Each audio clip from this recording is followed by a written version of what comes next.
Hi hello ಎಲ್ರಿಗೂ ನಮಸ್ಕಾರ. ನೀವು ನೋಡ್ತಾ ಇದ್ದೀರಾ ಸುಮನ್ ಟಿವಿ ಕನ್ನಡ. ನಾನು ಪೂಜಾ ಶಿವಕುಮಾರ್. ವೀಕ್ಷಕರೇ, ನಾನು ಬಂದರೆ ಗೊತ್ತಲ್ಲ, ನನ್ನ ಜೊತೆ ಯಾರಾದರೂ ಒಬ್ರು ಗೆಸ್ಟ್ ಇದ್ದೇ ಇರ್ತಾರೆ. ಅದೇ ರೀತಿಯಾಗಿ ಇವತ್ತಿನ ಕಾರ್ಯಕ್ರಮದಲ್ಲಿ ಒಬ್ಬರು ಸ್ಪೆಷಲ್ ಗೆಸ್ಟ್ ಜಾಯ್ನ್ ಆಗ್ತಿದ್ದಾರೆ. ಇವರು ಬಿಗ್ ಬಾಸ್ ಸೀಸನ್ 12ರ ಸ್ಪರ್ಧಿ, ಜೊತೆಗೆ ಮುಖವಾಡವಿಲ್ಲದ ಸಜ್ಜನ ವ್ಯಕ್ತಿತ್ವದ ವ್ಯಕ್ತಿ ಇವರು, ಜೊತೆಗೆ ತೂಕದ ವ್ಯಕ್ತಿತ್ವ ಇರುವಂಥವ್ರು. ಎಸ್, ಅವರೇ ನಿಮ್ಮೆಲ್ಲರ ಪ್ರೀತಿಯ ಮ್ಯೂಟೆಂಟ್ ರಘು ಸರ್ ನಮ್ಮ ಜೊತೆ ಇವತ್ತಿನ ಕಾರ್ಯಕ್ರಮದಲ್ಲಿ ಜಾಯ್ನ್ ಆಗ್ತಿದ್ದಾರೆ. ಇವತ್ತು ನಾನು ಅವ್ರ ಮನೆ ಯಾವ ರೀತಿಯಾಗಿದೆ ಅಂತ ತೋರಿಸ್ತಾ ಹೋಗ್ತೀನಿ. ಜೊತೆಗೆ ಬಿಗ್ ಬಾಸ್ ಎಕ್ಸ್ಪೀರಿಯನ್ಸ್ ಬಗ್ಗೆ ಕೇಳ್ತಾ ಹೋಗೋಣ, ಮಾತಾಡಿಸ್ತಾ ಹೋಗೋಣ, ಬನ್ನಿ. Hi Raghu sir. Yes, hi sir, ಹೇಗಿದ್ದೀರಾ? ಸೂಪರ್ ಆಗಿದ್ದೀನಿ, ನೀವ್ ಹೆಂಗಿದ್ದೀರಾ? ಯಾ ಸರ್, ಸೂಪರ್ ಆಗಿದ್ದೀನಿ. ಬಟ್ ಸ್ವಲ್ಪ ತೆಳ್ಳಗಾಗಿದ್ದಾರೆ ಅನ್ಸುತ್ತೆ. ತುಂಬಾನೇ ಸ್ವಲ್ಪ ಅಂದ್ರೆ ಅನ್ಸುತ್ತೆ ನಮಗೆ ತೆಳ್ಳಗಾಗಿದ್ದಾರೆ ಅಂತ. ಒಂದು 25 kgs ಡೌನ್ ಆಗಿದೆ ಆಕ್ಚುಲಿ. 25 kgs ಸರ್, ಎಷ್ಟು ತಿಂಗಳು ಬೇಕು ಸರ್? 25 kgs 3-4 months ರೆಡಿ ಆಗ್ಬೋದು. 3-4 months ರೆಡಿ ಬಟ್ ಅಷ್ಟೊಂದು ವೆಯ್ಟ್ ಹಾಕಲ್ಲ. ಬೇರೆ ಏನೋ ಪ್ಲಾನ್ ಇದೆ, ಮತ್ತೆ ಮಾಡಲಿಂಗ್ ಎಲ್ಲ ಮಾಡೋಣ ಅಂತ ಇದ್ದೀನಿ. ಹೌದಾ? ಸೂಪರ್. ಮತ್ತೆ ಮಾಡಲಿಂಗ್ ಎಂಟ್ರಿ ಕೊಡ್ತೀರಾ? Super, we are waiting.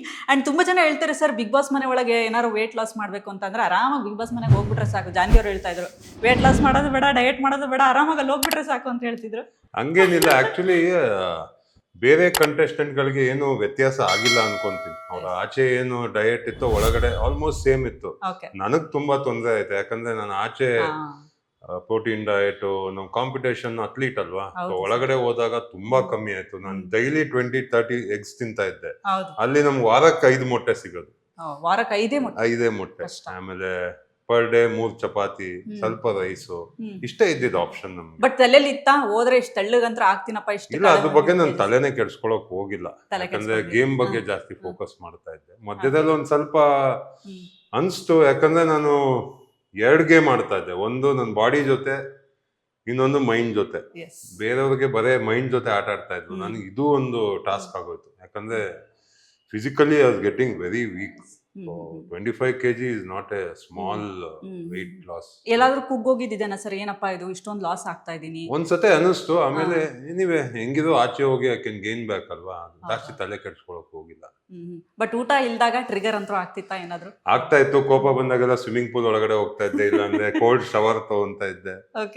ನಾವು ಕೋಪ ಮಾಡ್ಕೊಂಡು ಜಗಳ ಆಡಿದ್ರೆ ಆಪೋಸಿಟ್ ಅವ್ರಿಗೊಂದು ಚಾನ್ಸ್ ಕೊಟ್ಟಂಗಲ್ವಾ, ನಮ್ ವೀಕ್ನೆಸ್ ತೋರಿಸ್ದಂಗೆ. ಆದಷ್ಟು ಪೇಷನ್ಸ್ ಆಗಿ ಕಂಟ್ರೋಲ್ ಮಾಡ್ತಾ ಇದ್ದೆ. ನಿಮ್ ಮನೆ ನೋಡಕ್ ತುಂಬಾ ಚೆನ್ನಾಗಿದೆ ಸರ್. ಈ ಮನೆಗಿರುವಂತಹ ವ್ಯತ್ಯಾಸ, ಜೊತೆಗೆ ಬಿಗ್ ಬಾಸ್ ಮನೇಲಿ ಇದ್ದಂತಹ ವ್ಯತ್ಯಾಸ.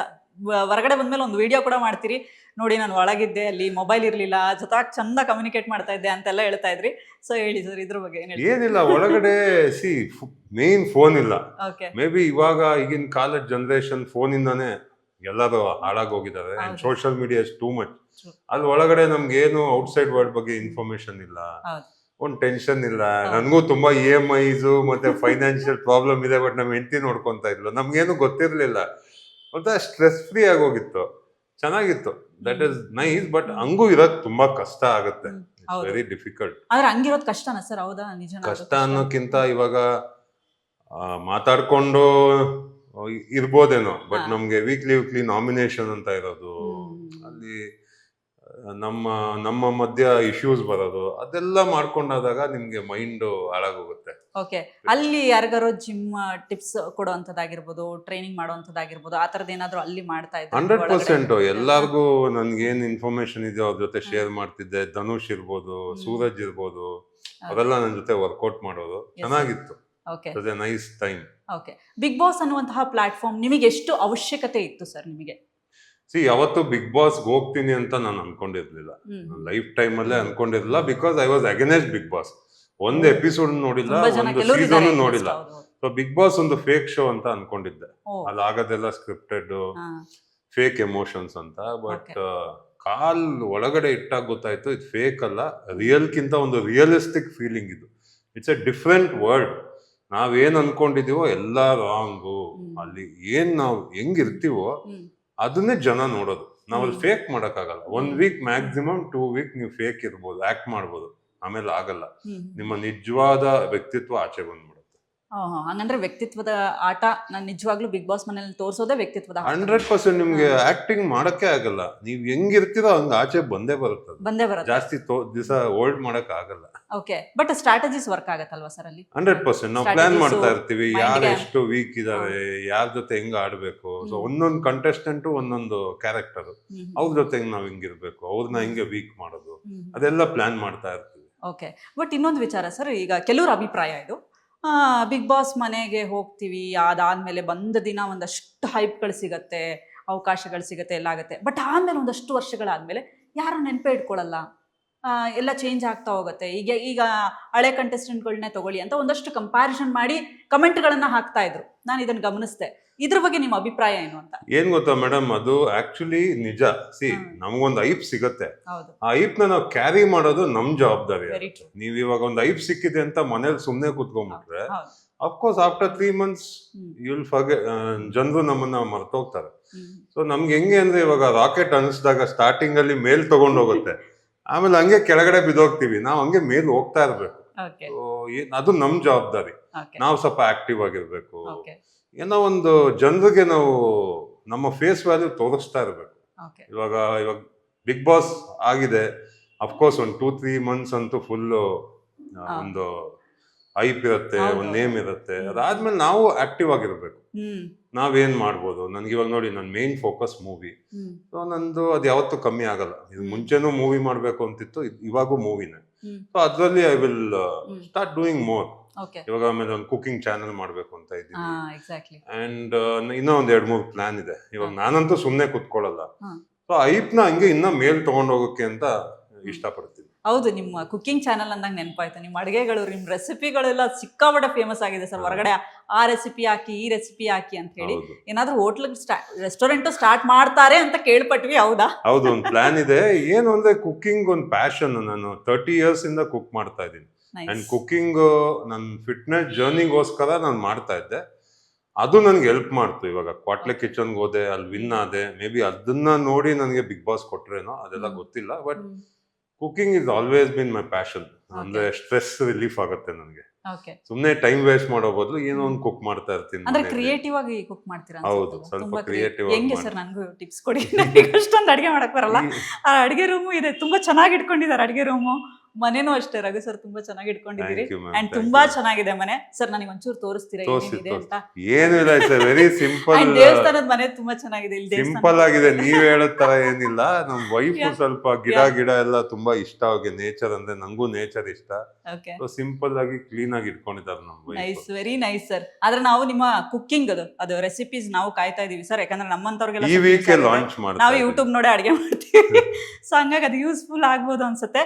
ಎಸ್ ಸರ್, ನಿಮ್ ವೈಫ್ ಕೂಡ ತುಂಬಾ ಸಪೋರ್ಟಿವ್ ಆಗಿದ್ರು ಹೊರಗಡೆ. ನೀವ್ ಹೇಳ್ತಾ ಇದ್ರಿ EMI ಇದೆಲ್ಲ ಟೆನ್ಷನ್ಸ್ ಬಿಟ್ಟು, ಇವನ್ ವೈಫ್ ಸಪೋರ್ಟ್ ಕೂಡ ತುಂಬಾ ಇಂಪಾರ್ಟೆಂಟ್. ಇಲ್ಲ, ಇವಾಗ ನಾನು ಒಬ್ನೇ ಕಾರಣ ಅಂತ ಹೇಳಕ್ಕಾಗಲ್ಲ. ನಮ್ ಜೊತೆ ನನ್ನ ಫ್ರೆಂಡ್ ಕಾರ್ತಿಕ್ ಅಂತ ಇದ್ದಾನೆ, ಅವ್ನ್ PR ನೋಡ್ಕೊಂತ ಇದ್ದ.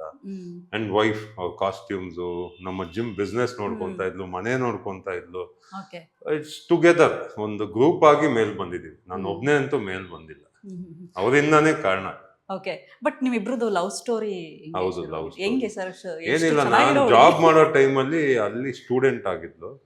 ಒಂದು 15 years ಜಾಬ್ ಮಾಡಿದೀನಿ. I was into animation, artist. Job ಮಾಡುವಾಗ ಸಿಕ್ಕದ್ದು, ಇಷ್ಟ ಆಯ್ತು, ನಾನೇ ಕೇಳ್ದೆ ಮದುವೆ ಆಗ್ತೆ ಅಂತ. ಸೊ ಹಂಗೆ ಕಂಟಿನ್ಯೂ ಆಯ್ತು. 13 years ಆಗಿದೆ ಇವಾಗ. ಅಂದ್ರೆ ಅವರು ನೀವು ಪ್ರಪೋಸ್ ಮಾಡಿದ ತಕ್ಷಣ ಒಪ್ಕೊಂಡ್ಬಿಟ್ರಾ? ಅಂದ್ರೆ ನಾನು ನೋಡಕ್ ಚೆನ್ನಾಗಿದ್ನಲ್ವ ಅವಾಗ. ಇವಾಗ ಅವಾಗ ಇನ್ನ ತುಂಬಾ ಚೆನ್ನಾಗಿದ್ದೆ. ಮೇ ಬಿ ಅವಳು ಚೆನ್ನಾಗಿದ್ಲು, ಮ್ಯಾಚ್ ಚೆನ್ನಾಗ್ ಆಗ್ತಾ ಇತ್ತು. ನಾನು ಕೇಳ್ದೆ, ಹಂಗೆ ಒಂದು 4-5 months ಓಡಾಡಿದ್ವಿ. We married. So wife fashion designer, ಅವ್ರು ಏನು ವರ್ಕ್? ಇಲ್ಲ, ಅವ್ರಿಗೆ ತುಂಬಾ ಸೆನ್ಸ್ ಇದೆ ಫ್ಯಾಷನ್ ಬಗ್ಗೆ. ಅವರೇ ನನ್ನ ಕಾಸ್ಟ್ಯೂಮ್ಸ್ ಎಲ್ಲ ಡಿಸೈನ್ ಮಾಡಿದ್ದೆ ಆಕ್ಚುಲಿ. ಹೌದಾ? ವೀಕೆಂಡ್ಸ್ ಅಲ್ಲಿ? ಅಂದ್ರೆ ಅವ್ರದ್ದು ಏನಾದ್ರು ಬಾಟಿಕ್ ಆ ತರದ್ ಏನು ಇಲ್ಲ, ಏನು ಸುಮ್ನೆ? ಹೌದು. ಅಂದ್ರೆ ಅವ್ರು ಓದಿದ್ದು ಅದಲ್ಲ? ಏನು ಇಲ್ಲ. ನೀವಾದ್ರೂ ಅನಿಮೇಷನ್ ಸ್ವಲ್ಪ ಲಿಂಕ್ ಇರುತ್ತೆ, ಒಂದು ಆರ್ಟ್ಗೂ. ಸ್ವಲ್ಪ ಕ್ರಿಯೇಟಿವ್ ಇದ್ದಾರೆ ತುಂಬಾ. ಹೌದು. ಅಂಡ್ ಮಗ ಕೂಡ ತುಂಬಾ ಐಪಲ್ ಇದ್ರು ನೀವು ಹೋದಾಗ.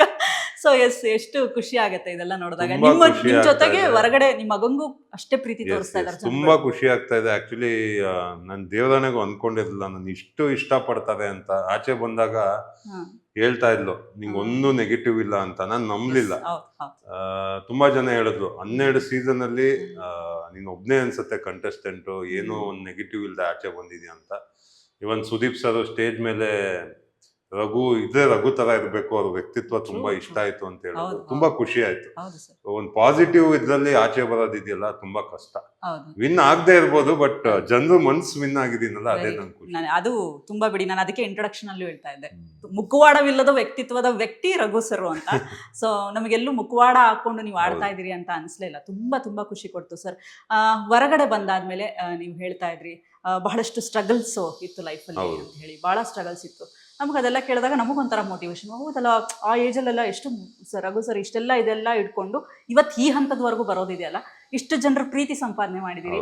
ಆ ಸ್ಟ್ರಗ್ಲಿಂಗ್ ಡೇಸ್ ಬಗ್ಗೆ ಒಂದಷ್ಟು ನೆನ್ಸ್ಕೊಳ್ಳೋದು, ನಿಮಗೆ ಆದಂತಹ ಅವಮಾನಗಳ ಬಗ್ಗೆ. ಬಿಗ್ ಬಾಸ್ ಮನೆಗೆ ಹೋದಾಗ ನಾನು ಒಂದು ನೋಟಿಸ್ ಮಾಡಿದ್ದು, ಎಲ್ಲ ಚಿಕ್ಕ ಹುಡುಗರು, ಎಲ್ಲ 26, 27. ಹೌದೌದು ಸರ್. ಅವ್ರ ಸ್ಟೋರಿ ಕೇಳಿದಾಗ 2 years 3 years ಸ್ಟ್ರಗ್ಲಿಂಗ್ ಹೇಳೋರು. ನಾನು ಐ ವಾಸ್ 45, 46. ನಂದು ಸ್ಟ್ರಗ್ಲಿಂಗ್ ಇಸ್ ಲೈಕ್ 30 years. ಒಂದು ಟಾಸ್ಕ್ ಬರುತ್ತೆ ನಿಮ್ ಸ್ಟೋರಿ ಹೇಳಿ ಅಂತ. ನಂದು ಎಷ್ಟು ದೊಡ್ಡ ಸ್ಟೋರಿ ಇದೆ ಅಂದ್ರೆ ನಾನು ಅಲ್ಲಿ ಪಿಕ್ ಮಾಡ್ತಾ ಇದ್ದೆ ಯಾವ್ದು ನನ್ನ ಲೋಯೆಸ್ಟ್ ಪಾಯಿಂಟ್ ಹೈಯೆಸ್ಟ್ ಪಾಯಿಂಟ್ ಅಂತ. ಸೊ ನಾನು 2012 ಅಲ್ಲಿ ಡ್ರಾಪ್ ಆಗಕ್ ಸ್ಟಾರ್ಟ್ ಆಗಿದ್ದು 2024 ತನಕ ಕೆಳಗಡೆ ಬೀಳ್ತಾನೆ ಇದ್ದೆ. ತುಂಬಾ ಇನ್ಸಿಡೆಂಟ್ ಆಯ್ತು. ಫಸ್ಟ್ ಜಾಬ್ ಬಿಟ್ಟೆ, ಆಮೇಲೆ 1.75 lakhs ಸ್ಯಾಲ್ರಿ ಇದ್ದಿದ್ ಜಾಬ್, ಅದು ಸಡನ್ ಆಗಿ ಬಿಟ್ಟು 10,000 rupees ಸ್ಯಾಲ್ರಿಗೆ ಟ್ರೈನರ್ ಆಗಿ ಜಾಬ್ ಮಾಡಿದೆ. ಆಮೇಲೆ ಎಲ್ಲೋ ಒಂದು ಜಿಮ್ ಹಾಕೋಕ್ಕೂ ಒಂದು 40 lakhs ಕಳ್ಕೊಂಡೆ. ಅದಾದ್ಮೇಲೆ ಫ್ಯಾಮಿಲಿಯಲ್ಲಿ ಏನೇನೋ ಇಶ್ಯೂಸ್ ಆಯ್ತು. ಸೊ ನಾನು ನಮ್ಮ ಮನೆಯವ್ರ ಜೊತೆ ಇಲ್ಲ. ಸೊ ನಮ್ಮ ವೈಫು, ನಮ್ಮ ಮಗ, 3 ಜನ. ಸೊ ನಮ್ಮಮ್ಮ ನಮ್ಮ ಅಕ್ಕ ಅವ್ರ ಜೊತೆ ಎಲ್ಲ ಮಾತಾಡಲ್ಲ. Lot of issues. ಅದಾದ್ಮೇಲೆ ಬರ್ತಾ ಬರ್ತಾ ನಮ್ಮ ಅಪ್ಪ ತೀರೋದು. ದೆನ್ ಅಗೇನ್ ಇನ್ನೊಂದು ಜಿಮ್ ಓಪನ್ ಮಾಡಿದೆ. ನನ್ನ ಇದ್ದಿದ್ದ ಗಾಡಿಗಳು ಏನೇನು ಸೇವಿಂಗ್ಸ್ ಇದೆಯೋ ಅದಕ್ಕಾಗ್ದೆ. ಆಮೇಲೆ ಕೋವಿಡ್ ಬಂತು, ಆಲ್ಮೋಸ್ಟ್ ಕ್ಲೋಸಿಂಗ್ ಸ್ಟೇಜಲ್ಲಿ ಇತ್ತು ಜಿಮ್ಮು. ಆಗ ಐ ಸ್ಟಾರ್ಟೆಡ್ ಮೋಟಿವೇಶನಲ್ ವಿಡಿಯೋ, ಎಲ್ಲೂ ಬೀಳಲಿಲ್ಲ. ಆಮೇಲೆ ಒಂದು ಆಕ್ಸಿಡೆಂಟ್ ಆಯ್ತು, ಕಾಲ್ಗೀಲೆಲ್ಲ ಮುರಿದೋಯ್ತು. ಸೊ ಡಾಕ್ಟರು, ಇಲ್ಲ ನೀನು ವೀಲ್ ಚೇರಲ್ಲಿ ಹೊರಟೋಗ್ತೀಯ, ಲೈಫ್ ಲಾಂಗ್ ಲಿಫ್ಟ್ ಮಾಡೋಕ್ಕಾಗಲ್ಲ ಅಂದ್ರೆ ಅಗೇನ್ ಅಲ್ಲಿಂದ ನಾನು ಮತ್ತೆ ಎದ್ದಿ ಮತ್ತೆ ನಾನೇ ಐ ಸ್ಟಾರ್ಟೆಡ್ ವರ್ಕಿಂಗ್ ಔಟ್. ಮತ್ತೆ I came back to my sense. ತುಂಬ ಡೌನ್ ಆಗಿ ಹೋಗಿದ್ದೆ ಆ ಟೈಮಲ್ಲಿ. ಆ ಮೋಟಿವೇಶನ್ ವಿಡಿಯೋಸ್ ಮಾಡುವಾಗ ಒಂದು ಮೂವಿ ಚಾನ್ಸ್ ಸಿಕ್ತು. ಅವಾಗ ನಮ್ಮ ದರ್ಶನ್ ಸರೇ ನನ್ನ ಕೈ ಹಿಡಿದಿದ್ದು. ಅದಾದ್ಮೇಲೆ ಸ್ವಲ್ಪ ಗ್ರೋ ಆಗಕ್ಕೆ ಸ್ಟಾರ್ಟ್ ಆದೆ. ಮೇಲ್ ಬಂದೆ then Kwatle kitchen, then big boss. ಇವತ್ತು ನೀವು ನೋಡ್ತಾ ಇದ್ದೀರಾ. ಸೊ ಕ್ರೆಡಿಟ್ ಕೊಡ್ಬೇಕು ಅಂದ್ರೆ ದರ್ಶನ್ ಸರ್ ಕೊಡ್ಬೇಕು. ಅಂಡ್ ಮೈ ಮೆಂಟರ್ ಯೋಗಿ ಅಂತ ಇದ್ದಾರೆ, ಮಿಮಿಕ್ರಿ ಯೋಗಿ ಅವ್ರು ಗೊತ್ತಾ? ಅವರು ನನ್ನ ಲೈಫಲ್ಲಿ ತುಂಬಾ ಹೆಲ್ಪ್ ಮಾಡಿದ್ದಾರೆ. ಅಂಡ್ ಚಂದನ್ ಶೆಟ್ಟಿ ಅವರು, ಎವ್ರಿಬಡಿ, ಇವರೆಲ್ಲ ಸೇರಿ ನಂಗೆ ಹೆಲ್ಪ್ ಮಾಡಿದ್ಕೆ ಇವತ್ತು ನಾನು ಇದ್ದೀನಿ. ಓಕೆ. ಬಟ್ ಈ ಟೈಮಲ್ಲಿ ದರ್ಶನ್ ಸರ್ ನಿಮ್ ಸ್ಟ್ರಗ್ಲಿಂಗ್ ಡೇಸ್ ನೋಡಿರೋದ್ರಿಂದ ಈ ಟೈಮಲ್ಲಿ ದರ್ಶನ್ ಸರ್ ಇರಬೇಕಿತ್ತು ಅಂತ ಏನಾದ್ರು ಇಲ್ಲ, ಹೋಗೋ ಮುಂಚೆನೂ ನಂಗೆ ಸಖತ್ ಬೇಜಾರಾಗೋಯ್ತು. ಏನಪ್ಪ ಎಲ್ಲಾ ಒಂದು ಏನಪ್ಪ ಒಳ್ಳೆ ಟೈಮಲ್ಲಿ ಅವ್ರ ಮನೆಗೆ ಹೋಗ್ತಾ ಇದ್ದೆ, ಬೇಕಾಗಿದ್ದ ಟೈಮಲ್ಲೆಲ್ಲ ಅವ್ರ ಮನೆಗೆ ಹೋಗ್ತಿದ್ದೆ. ಈ ಸತ್ಯನೇ ಇಲ್ವಲ್ಲ, ಸಖತ್ ಬೇಜಾರಾಯ್ತು. ಒಂದು ವಿಡಿಯೋ ಮಾಡೋ ಹೋಗಿದ್ದೆ, ಬಂದ್ಮೇಲೆ ಫಸ್ಟ್ ಕೇಳಿದ್ದೆ ನಮ್ಮ ವೈಫ್, ಅದು ಏನ್ ಸರ್ ಬಂದು ಆಚೆ ಅಂತ. ಇಲ್ಲ ಅಂದ್ರು. ಸಖತ್ ಬೇಜಾರಾಯ್ತು. ಟ್ರೈ ಮಾಡ್ತಾ ಇದ್ದೀನಿ, ಹೆಂಗಾದ್ರೂ ಮಾಡಿ ಹೋಗಿ ಮೀಟ್ ಮಾಡ್ಬೇಕು ಅಂತ. ನೋಡೋಣ, ಮೀಟ್ ಮಾಡಿದ್ರೆ ಅಲ್ be very happy. Okay, meet ಮಾಡ್ಬೇಕು ಅನ್ನೋ ಪ್ಲಾನ್ 100% ಅಂದ್ರೆ ಅಲ್ಲೇ ಹೋಗಿ ಮೀಟ್ ಮಾಡ್ಬೇಕು ಅಂತಿದೆ. ಬಟ್ ಆದ್ರೂ ಸ್ಟಿಲ್ ದರ್ಶನ್ ಅವ್ರು ಈ ತಪ್ಪು ಮಾಡಬಾರ್ದಿತ್ತು, ಹಾಗೆ ಹೀಗೆ ಅಂತ ಬಹಳಷ್ಟು ಚರ್ಚೆಗಳು ಹೊರಗಡೆ ನಡೀತಾನೆ ಇತ್ತು ಬಿಡಿ, ಏನೇನೋ ಒಂದಷ್ಟು ಚರ್ಚೆಗಳು. ಸೊ ಇದ್ರ ಬಗ್ಗೆ ಅವ್ರನ್ನ ತುಂಬಾ ಒಳಗೆ ಅರ್ಥ ಮಾಡ್ಕೊಂಡಿರ್ತೀರಿ ನೀವು. ಅಂದ್ರೆ ಆ ವ್ಯಕ್ತಿನ ನೀವು ಡೈರೆಕ್ಟ್ ಆಗಿ ನೋಡಿರ್ತೀರಿ, ನಿಮ್ ಕಷ್ಟದ ದಿನಗಳಲ್ಲಿ ಇರ್ತಾರೆ ನೋಡಿ. ಅದೆಲ್ಲ ನಮ್ಗೆ ಗೊತ್ತಿಲ್ಲ. ರಘು ಸರ್ಗೂ ಅವ್ರು ಹೆಲ್ಪ್ ಮಾಡಿದ್ದಾರೆ ಅನ್ನೋ ಗೊತ್ತಿಲ್ಲ ನಮ್ಗೆ. ಸೊ ಹೆಂಗೆ ಅನ್ಸುತ್ತೆ ಸರ್ ಇವಾಗ ಒಂದು ವ್ಯಕ್ತಿ 1000 ಒಳ್ಳೆ ಕೆಲಸ ಮಾಡಿ ಎಲ್ಲೋ ಒಂದು ತಪ್ಪು ಮಾಡಿದಾಗ ಆ 1000 ಒಳ್ಳೆ ಕೆಲ್ಸಗಳನ್ನ ಮರಿಬಾರ್ದು. ಯಾಕಂದ್ರೆ ನಮಗ್ ಗೊತ್ತು, ಅವ್ರನ್ನ ತುಂಬಾ ಕ್ಲೋಸ್ ಆಗಿ ನೋಡಿದೀವಿ. ಅವ್ರ ಫ್ಯಾಮಿಲಿ ಫಂಕ್ಷನ್ ಆದ್ರೆ, ಪೂಜೆ ಆದ್ರೆ ಇನ್ವೈಟ್ ಮಾಡೋರು ನಮ್ನ, ಅವ್ರ ಮನೆಯಲ್ಲಿ ಊಟ ಹಾಕೋರು. ನಮ್ ವೈಫ್ಗೂ ತುಂಬಾ ಕ್ಲೋಸು. ಏನೇ ಆದ್ರೂ ನಮ್ಗೆ ಕಾಂಟ್ಯಾಕ್ಟ್ ಮಾಡಿ ಹೇಳೋರು. ಸೊ ನಮ್ಗೆ ಯಾವಾಗ ಬೇಕಂದ್ರೂ ಒಂದು ಕಾಲ್ ಮಾಡಿದ್ರೆ ಬನ್ನಿ ರಘು ಮೀಟ್ ಮಾಡೋಣ ಅನ್ನೋರು. ಅವರು ನನಗೆ ಒಂದು ಸೂಪರ್ ಸ್ಟಾರ್ ಅಂತ ಫೀಲಿಂಗೇ ಕೊಟ್ಟಿಲ್ಲ. ಯಾವಾಗ ಒಂದು ಬ್ರದರ್ ತರ, ನಮ್ ಏನೋ ಒಂದು ಗಾಡ್ ಫಾದರ್ ತರ ಫೀಲಿಂಗೇ ಇತ್ತು ನಮ್ಗೆ. ಇದೆಲ್ಲ ಜನಕ್ಕೆ ಗೊತ್ತಿಲ್ಲ. ಹೌದು ಸರ್, ಅದೇ ಕೆಲವೊಂದು ಗೊತ್ತಿರಲ್ಲ ನೋಡಿ. ಈಗ ದರ್ಶನ್ ಸರ್ ಬಗ್ಗೆ ನಮಗೆ ಅಷ್ಟೊಂದು ಅಂದ್ರೆ ನಿಮ್ಗೆ ರಘು ಸರ್ಗೂ ಹೆಲ್ಪ್ ಮಾಡಿದ್ದಾರೆ. ಅದೇ ಇಂಡಸ್ಟ್ರಿಗೆ ಬರೋದಕ್ಕೆ ನಾನ್ ಕಾರಣ. ಆತರ ಸುಮಾರು ಜನರ ಲೈಫ್ ಅಲ್ಲಿ ಅವ್ರ ಇಂಡಸ್ಟ್ರಿಗೆ ಬರಕ್ ಕಾರಣ ಆಗಿದ್ದಾರೆ. ಹೆಲ್ಪ್ ಅಲ್ಲ, ನನ್ನ ಲೈಫ್ ಚೇಂಜ್ ಮಾಡಿದೆ ದರ್ಶನ್ ಸರ್. ಹೌದಾ? ಓಕೆ, ಅಂದ್ರೆ ನಿಮ್ಗೆ ಅವಕಾಶ ಕೊಡ್ಸಿದ್ರ? ಹೌದು, ನಾನು ಕೇಳ್ಕೊಂಡೆ ಹಿಂಗ್ ಮೂವಿಯಲ್ಲಿ ಮಾಡ್ಬೇಕು ಅಂತ. ನೆಕ್ಸ್ಟ್ 2 days ಅಲ್ಲೇ ಕಾಲ್ ಬಂತು. 3 ಮೂವಿ ಕೊಟ್ರು. ಒಂದು ಗಡಿ, ಕ್ರಾಂತಿ, ಕಾಟೇರ, ಎಲ್ಲದರಲ್ಲೂ ಮೇನ್ ಕ್ಯಾರೆಕ್ಟರ್ಸ್. ಹಂಗೆ ದರ್ಶನ್ ಸರೇ ಹಂಗೆ. ಸೊ ಅವ್ರಿಗೆ ಇಷ್ಟ ಆಗ್ಬಿಟ್ರೆ ಏನ್ ಬೇಕಾದ್ರೂ ಮಾಡ್ತಾರೆ. Super sir. ಓಕೆ, ಇನ್ನು ಕಾಂತಾರ ಸಿನಿಮಾದಲ್ಲೂ ತಾವು ಆಕ್ಟ್ ಮಾಡಿದಿರಿ, ತುಂಬಾ ಅದ್ಭುತವಾಗಿ ಆಕ್ಟ್ ಮಾಡಿದಿರಿ. ನೋಡಿದ್ರೂ ಒಂಥರ ಭಯಂಕರವಾಗಿದೆ ಆ ಕ್ಯಾರೆಕ್ಟರ್ ಅಂಡ್ ಅದು ಕ್ಯಾಪ್ಟ್ ಅನ್ಸುತ್ತೆ.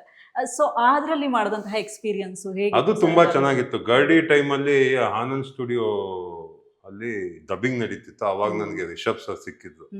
ಅವಾಗ ಅವ್ರನ್ನ ಕೇಳಿದ್ದೆ, ಸರ್ ಒಂದು ಪಾರ್ಟ್ ಏನಾದ್ರು ಇದ್ದೆ ನೋಡಿ ಯೋಚನೆ ಮಾಡಿ ಅಂತ. ಅಂಡ್ ಅದಾದ್ಮೇಲೆ ಕಾಂತಾರ ಬಂದಾಗ ಎಲ್ಲರೂ ಕಮೆಂಟ್ ಮಾಡ್ತಾ ಇದ್ರು ಅವರು ಇದ್ರಲ್ಲಿ ಲೈಕ್ ರಿಷಬ್ ತರ ಇದೀರಾ ಅಂತ ನನ್ನ ಮೋಸ್ಟ್ಲಿ ಸರ್ ನೋಡಿದ್ರು ಅನ್ಸುತ್ತೆ. ಕಾಲ್ ಬಂತು ಕಾಂತಾರ ಟೀಮ್ ಇಂದ ಹಿಂಗೆ ಸೆಲೆಕ್ಟ್ ಆಗಿದ್ರ ಅಂತ. ಕುಂದಾಪುರ್ಗೆ ಹೋದೆ, ಎಲ್ಲ ಫೈನಲ್ ಆಗಿ ಶೂಟ್ ಡೇ ಹೋದಾಗ ರಿಷಬ್ ಸರ್ ಹೇಳಿದ್ರು, ನೋಡಿ ನೀನ್ ಕೇಳ್ತಾ ಇದ್ದೆ ಒಂದು ಕ್ಯಾರೆಕ್ಟರ್ ಕೊಡು ಅಂತ, ಕೊಟ್ಟಿದ್ದೀನಿ, ಇವಾಗ ಖುಷಿನಾ ಅಂದ್ರು. ಖುಷಿ ಸರ್, ತುಂಬಾ ಖುಷಿ ಆಯ್ತು ಅಂದೆ. That is how it started. Okay, Rishab sir ಜೊತೆ ಮಾಡಿದಂತಹ ಅಂದ್ರೆ ಅವ್ರ ಜೊತೆ ಆಕ್ಟ್ ಮಾಡಿದಂತಹ ಎಕ್ಸ್ಪೀರಿಯನ್ಸ್ ಎಲ್ಲ ಅಮೇಜಿಂಗ್ ಆಗಿತ್ತು, ತುಂಬಾ ಚೆನ್ನಾಗಿತ್ತು. ಮೇಕಪ್ ಒಂದು 5-6 ಅವರ್ ಮೇಕಪ್, ಆ experience it's ultimate. Okay, so okay sir, ಈಗ ಅವಕಾಶಗಳ ವಿಚಾರದಲ್ಲಿ ಹೆಂಗಿದೆ? ಯಾಕಂದ್ರೆ ಬ್ಯಾಕ್ ಟು ಬ್ಯಾಕ್ ಬಿಸಿ ಇದ್ದೀರಿ. ನಾನು ನಿಮಗೆ ಫೋನ್ ಮಾಡಿದಾಗ ಸ್ವಲ್ಪ ಬಿಸಿ ಇರ್ತೀರಿ. ಕನಕ್ಪುರ ಇದಕ್ಕೆ ಹೋಗಿದ್ರಿ, ಈವೆಂಟ್ಸ್ಗಳು ಹೋಗಿದ್ರಿ, ಬ್ಯಾಕ್ ಟು ಬ್ಯಾಕ್ ಹೆಂಗಿದೆ? ಈ ಒಂದು ಐಪ್ ಇಷ್ಟು ಕ್ರಿಯೇಟ್ ಆದಾಗ ಎಷ್ಟು ಖುಷಿ ಕೊಡ್ತಿದೆ ನಿಮಗದು? ತುಂಬಾ ಖುಷಿನೂ ಇದೆ. ಅಂಡ್ ಇದನ್ನ ತುಂಬಾನು ನನ್ನ ಮೈಂಡ್ ತಗೊಳಕ್ಕೆ ಇಷ್ಟ ಇಲ್ಲ. ಬಿಕಾಸ್ ಯಾವಾಗ ಮನುಷ್ಯನ್ಗೆ ಮೈಂಡ್ ಅಲ್ಲಿ ಏನಾದ್ರು ಬಂದ್ಬಿಟ್ರೆ ಅವರು ನಿಲ್ಲಲ್ಲ. I don't want to do that. So I want to be that same old Raghu. ಅಂದ್ರೆ ಮುಂಚೆ ಹೆಂಗೆ ರಘು ಇದ್ನೋ ಅದೇ ರಘು ತರ ಇರ್ಬೇಕು ಅಂತ ಆಸೆ. ಜನ ಪ್ರೀತಿ ಕೊಡ್ತಾ ಇದಾರೆ, ಅದನ್ನ ಉಳಿಸ್ಕೊಂಡು ಹೋಗೋದೇ ನನ್ನ ಜವಾಬ್ದಾರಿ. ಇವಾಗ ಅದನ್ನ ಹಾಳು ಮಾಡ್ಕೊಳಕ್ ನಂಗೆ ಇಷ್ಟ ಇಲ್ಲ. ಇನ್ನ ಮೇಲೆ ಮೇಲೆ ಹೋಗ್ಬೇಕು. ಸೊ ನಂಗೆ ಗೊತ್ತು ಸಪೋರ್ಟ್ ಮಾಡ್ತಾರೆ, ಮುಂದೆನೂ ಸಪೋರ್ಟ್ ಮಾಡ್ತಾರೆ ಅಂತಾನು ನನ್ಗೆ ಗೊತ್ತು. ಓಕೆ, ಮೂವೀಸ್ ಅಲ್ಲಿ ಏನಾದ್ರು ಆಫರ್ಸ್ ಬಂತ? ಯಾಕಂದ್ರೆ ನಾವು ನೋಡ್ತಾ ಇದ್ವಿ, ಕಾಂತಾರದಲ್ಲೂ ಎಕ್ಸ್ಟ್ರಾರ್ಡಿನರಿ ಆಗಿ ಆಕ್ಟ್ ಮಾಡಿದಿರಿ, ಬೇರೆ ಚಿತ್ರಗಳಲ್ಲೂ ಆಕ್ಟ್ ಮಾಡಿದಿರಿ. ಸೊ ಹಿಂಗೆ ಮೂವಿಲಿ ಅವಕಾಶ, ಕನ್ನಡ ಚಿತ್ರರಂಗದಲ್ಲಿ ಏನಾದ್ರು ಅವಕಾಶಗಳು ಬಂತ ಹೊರಗೆ ಬಂದ್ಮೇಲೆ ನಮ್ಗೆಲ್ಲ ಆಕ್ಟ್ ಮಾಡಿ? ಆಕ್ಚುಲಿ ಹೋಗೋ ಮುಂಚೆ 1-2 ಮೂವೀಸ್ ಫೈನಲ್ ಆಗಿತ್ತು. ನಾನೇನ್ ಅನ್ಕೊಂಡೆ, 1-2-3 ವಾರ ಇರ್ತೀನಿ ಬಿಗ್ ಬಾಸ್ ಮನೆಯಲ್ಲಿ, ನವೆಂಬರ್ ಅಷ್ಟಲ್ಲಿ ಬಂದ್ಬಿಡ್ತೀನಿ ಅಂತ ಹೇಳಿ ಹೋಗ್ಬಿಟ್ಟಿದ್ದೆ. ಅವ್ರು ಕಾಲ್ ಮೇಲೆ ಕಾಲ್ ಮಾಡ್ತಾ ಇದ್ರು, ಅದು ಕ್ಯಾನ್ಸಲ್ ಆಯ್ತು ಅನ್ಸುತ್ತೆ ಮೋಸ್ಟ್ಲಿ.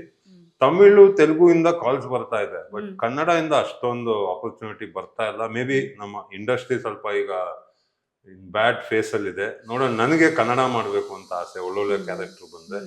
ಬಟ್ ಎನಿವೆ ಎಲ್ಲ ಆಪರ್ಚುನಿಟಿ ಸಿಕ್ಕಿದ್ರು ಹೋಗ್ತೀನಿ. ತಮಿಳ್ ತೆಲುಗು ಇಂದ ಒಳ್ಳೊಳ್ಳೆ ಕಾಲ್ಸ್ ಬರ್ತಾ ಇದೆ.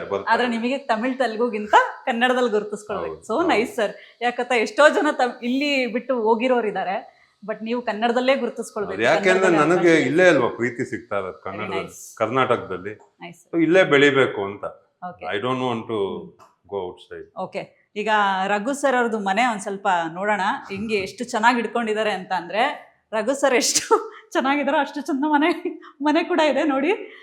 ನಾನು ಹೇಳ್ತಾ ಇದ್ದೆ ನಿಮಗೆ, ತೂಕದ ವ್ಯಕ್ತಿ ಜೊತೆಗೆ ತೂಕದ ವ್ಯಕ್ತಿತ್ವ ಇರುವಂತವ್ರು ನಮ್ಮ ರಘು ಸರ್ ಅಂತ ಹೇಳಿ. ಅಷ್ಟೇ ಚಂದ ಇಟ್ಕೊಂಡಿದ್ದಾರೆ ಮನೆ. ಸರ್ ಏನೋ ಈಗ ಅವಾರ್ಡ್ಸ್ ಎಲ್ಲ ಹಾಕಿದಿರಿ, ಅಲ್ಲಿ ಅವಾರ್ಡ್ಸ್ ಎಲ್ಲ ಅವಾರ್ಡ್ಸ್ ಜಿಮ್ ಅಲ್ಲಿ ಇದೆ. ಆಕ್ಚುಲಿ ಅಲ್ಲೊಂದು 100 ಮೆಡಲ್ ಹಾಕಿದೀನಿ. ಇದೆಲ್ಲ ಈಗ ಬಂದಿರೋದು. ಇವಾಗ ಇದು ಸುದೀಪ್ ಸರ್ ಕೊಟ್ಟಿದ್ದು ಲೆಟರ್, ಮೊನ್ನೆ ಕೊಟ್ಟಿದ್ದು ಲೆಟರ್. ಸೊ ಇದೆಲ್ಲ ಇನ್ನ ನಾನು ನೀಟಾಗಿ ಅರೇಂಜ್ ಮಾಡಿಲ್ಲ, ತುಂಬಾ ಬಂದಿದಾವೆ. ಹೌದು, ನಾನ್ ಸಡನ್ ಆಗಿ ಸರಿಗೆ ಹೇಳ್ದೆ, ಸರ್ ನಿಮ್ಮನೆ ನೋಡ್ಬೇಕು ಅನ್ಸ್ತಿದೆ ಅಂತ. ಸೊ ಅದಕ್ಕೆ ಸರ್ ಇದೆಲ್ಲ ತೋರಿಸ್ತಾ ಇದಾರೆ. Sir chicken ನಿಮಗೇನಾ? ಓಕೆ, ನೋಡಿ ಎಷ್ಟು ಮಿಸ್ ಮಾಡ್ಕೊತಾ ಇದ್ರಿ ಸರ್, ಅಂದ್ರೆ ನಿಮ್ಮ ವೈಫ್ ಮಾಡುವಂತ ಅಡ್ಗೆನ ಬಿಗ್ ಬಾಸ್ ಮನೆ? ತುಂಬಾ ಮಿಸ್ ಮಾಡ್ಕೊಂತ ಇದ್ದೆ. ಸೊ ಫೈನಲಿ ನೋಡ್ಬೋದು, ಒಂದು ಮೊಟ್ಟೆಗೆ ಜಗಳ ಆಡ್ತಾ ಇದ್ವಿ. ಇವತ್ತು ಕಣ್ಮುಂದೆ ಟ್ರೇ ಫುಲ್ ಮೊಟ್ಟೆ ಇದೆ. ನಂಗೆ ವಾರಕ್ಕೆ 5 ಮೊಟ್ಟೆ ಸಿಗ್ತಾ ಇತ್ತು. ಇವತ್ತು ನೋಡಿ ಡೈಲಿ 15-20 ಮೊಟ್ಟೆ ತಿಂತಾ ಇದ್ದೀನಿ. ಆಮೇಲೆ 2-2 ಕೆಜಿ ಚಿಕನ್ ತಿಂತಾ ಇದ್ದೀನಿ ಡೈಲಿ. ಅಲ್ಲಿ 15 ಜನಕ್ಕೆ 1 ಕೆಜಿ ಕೊಡೋದು.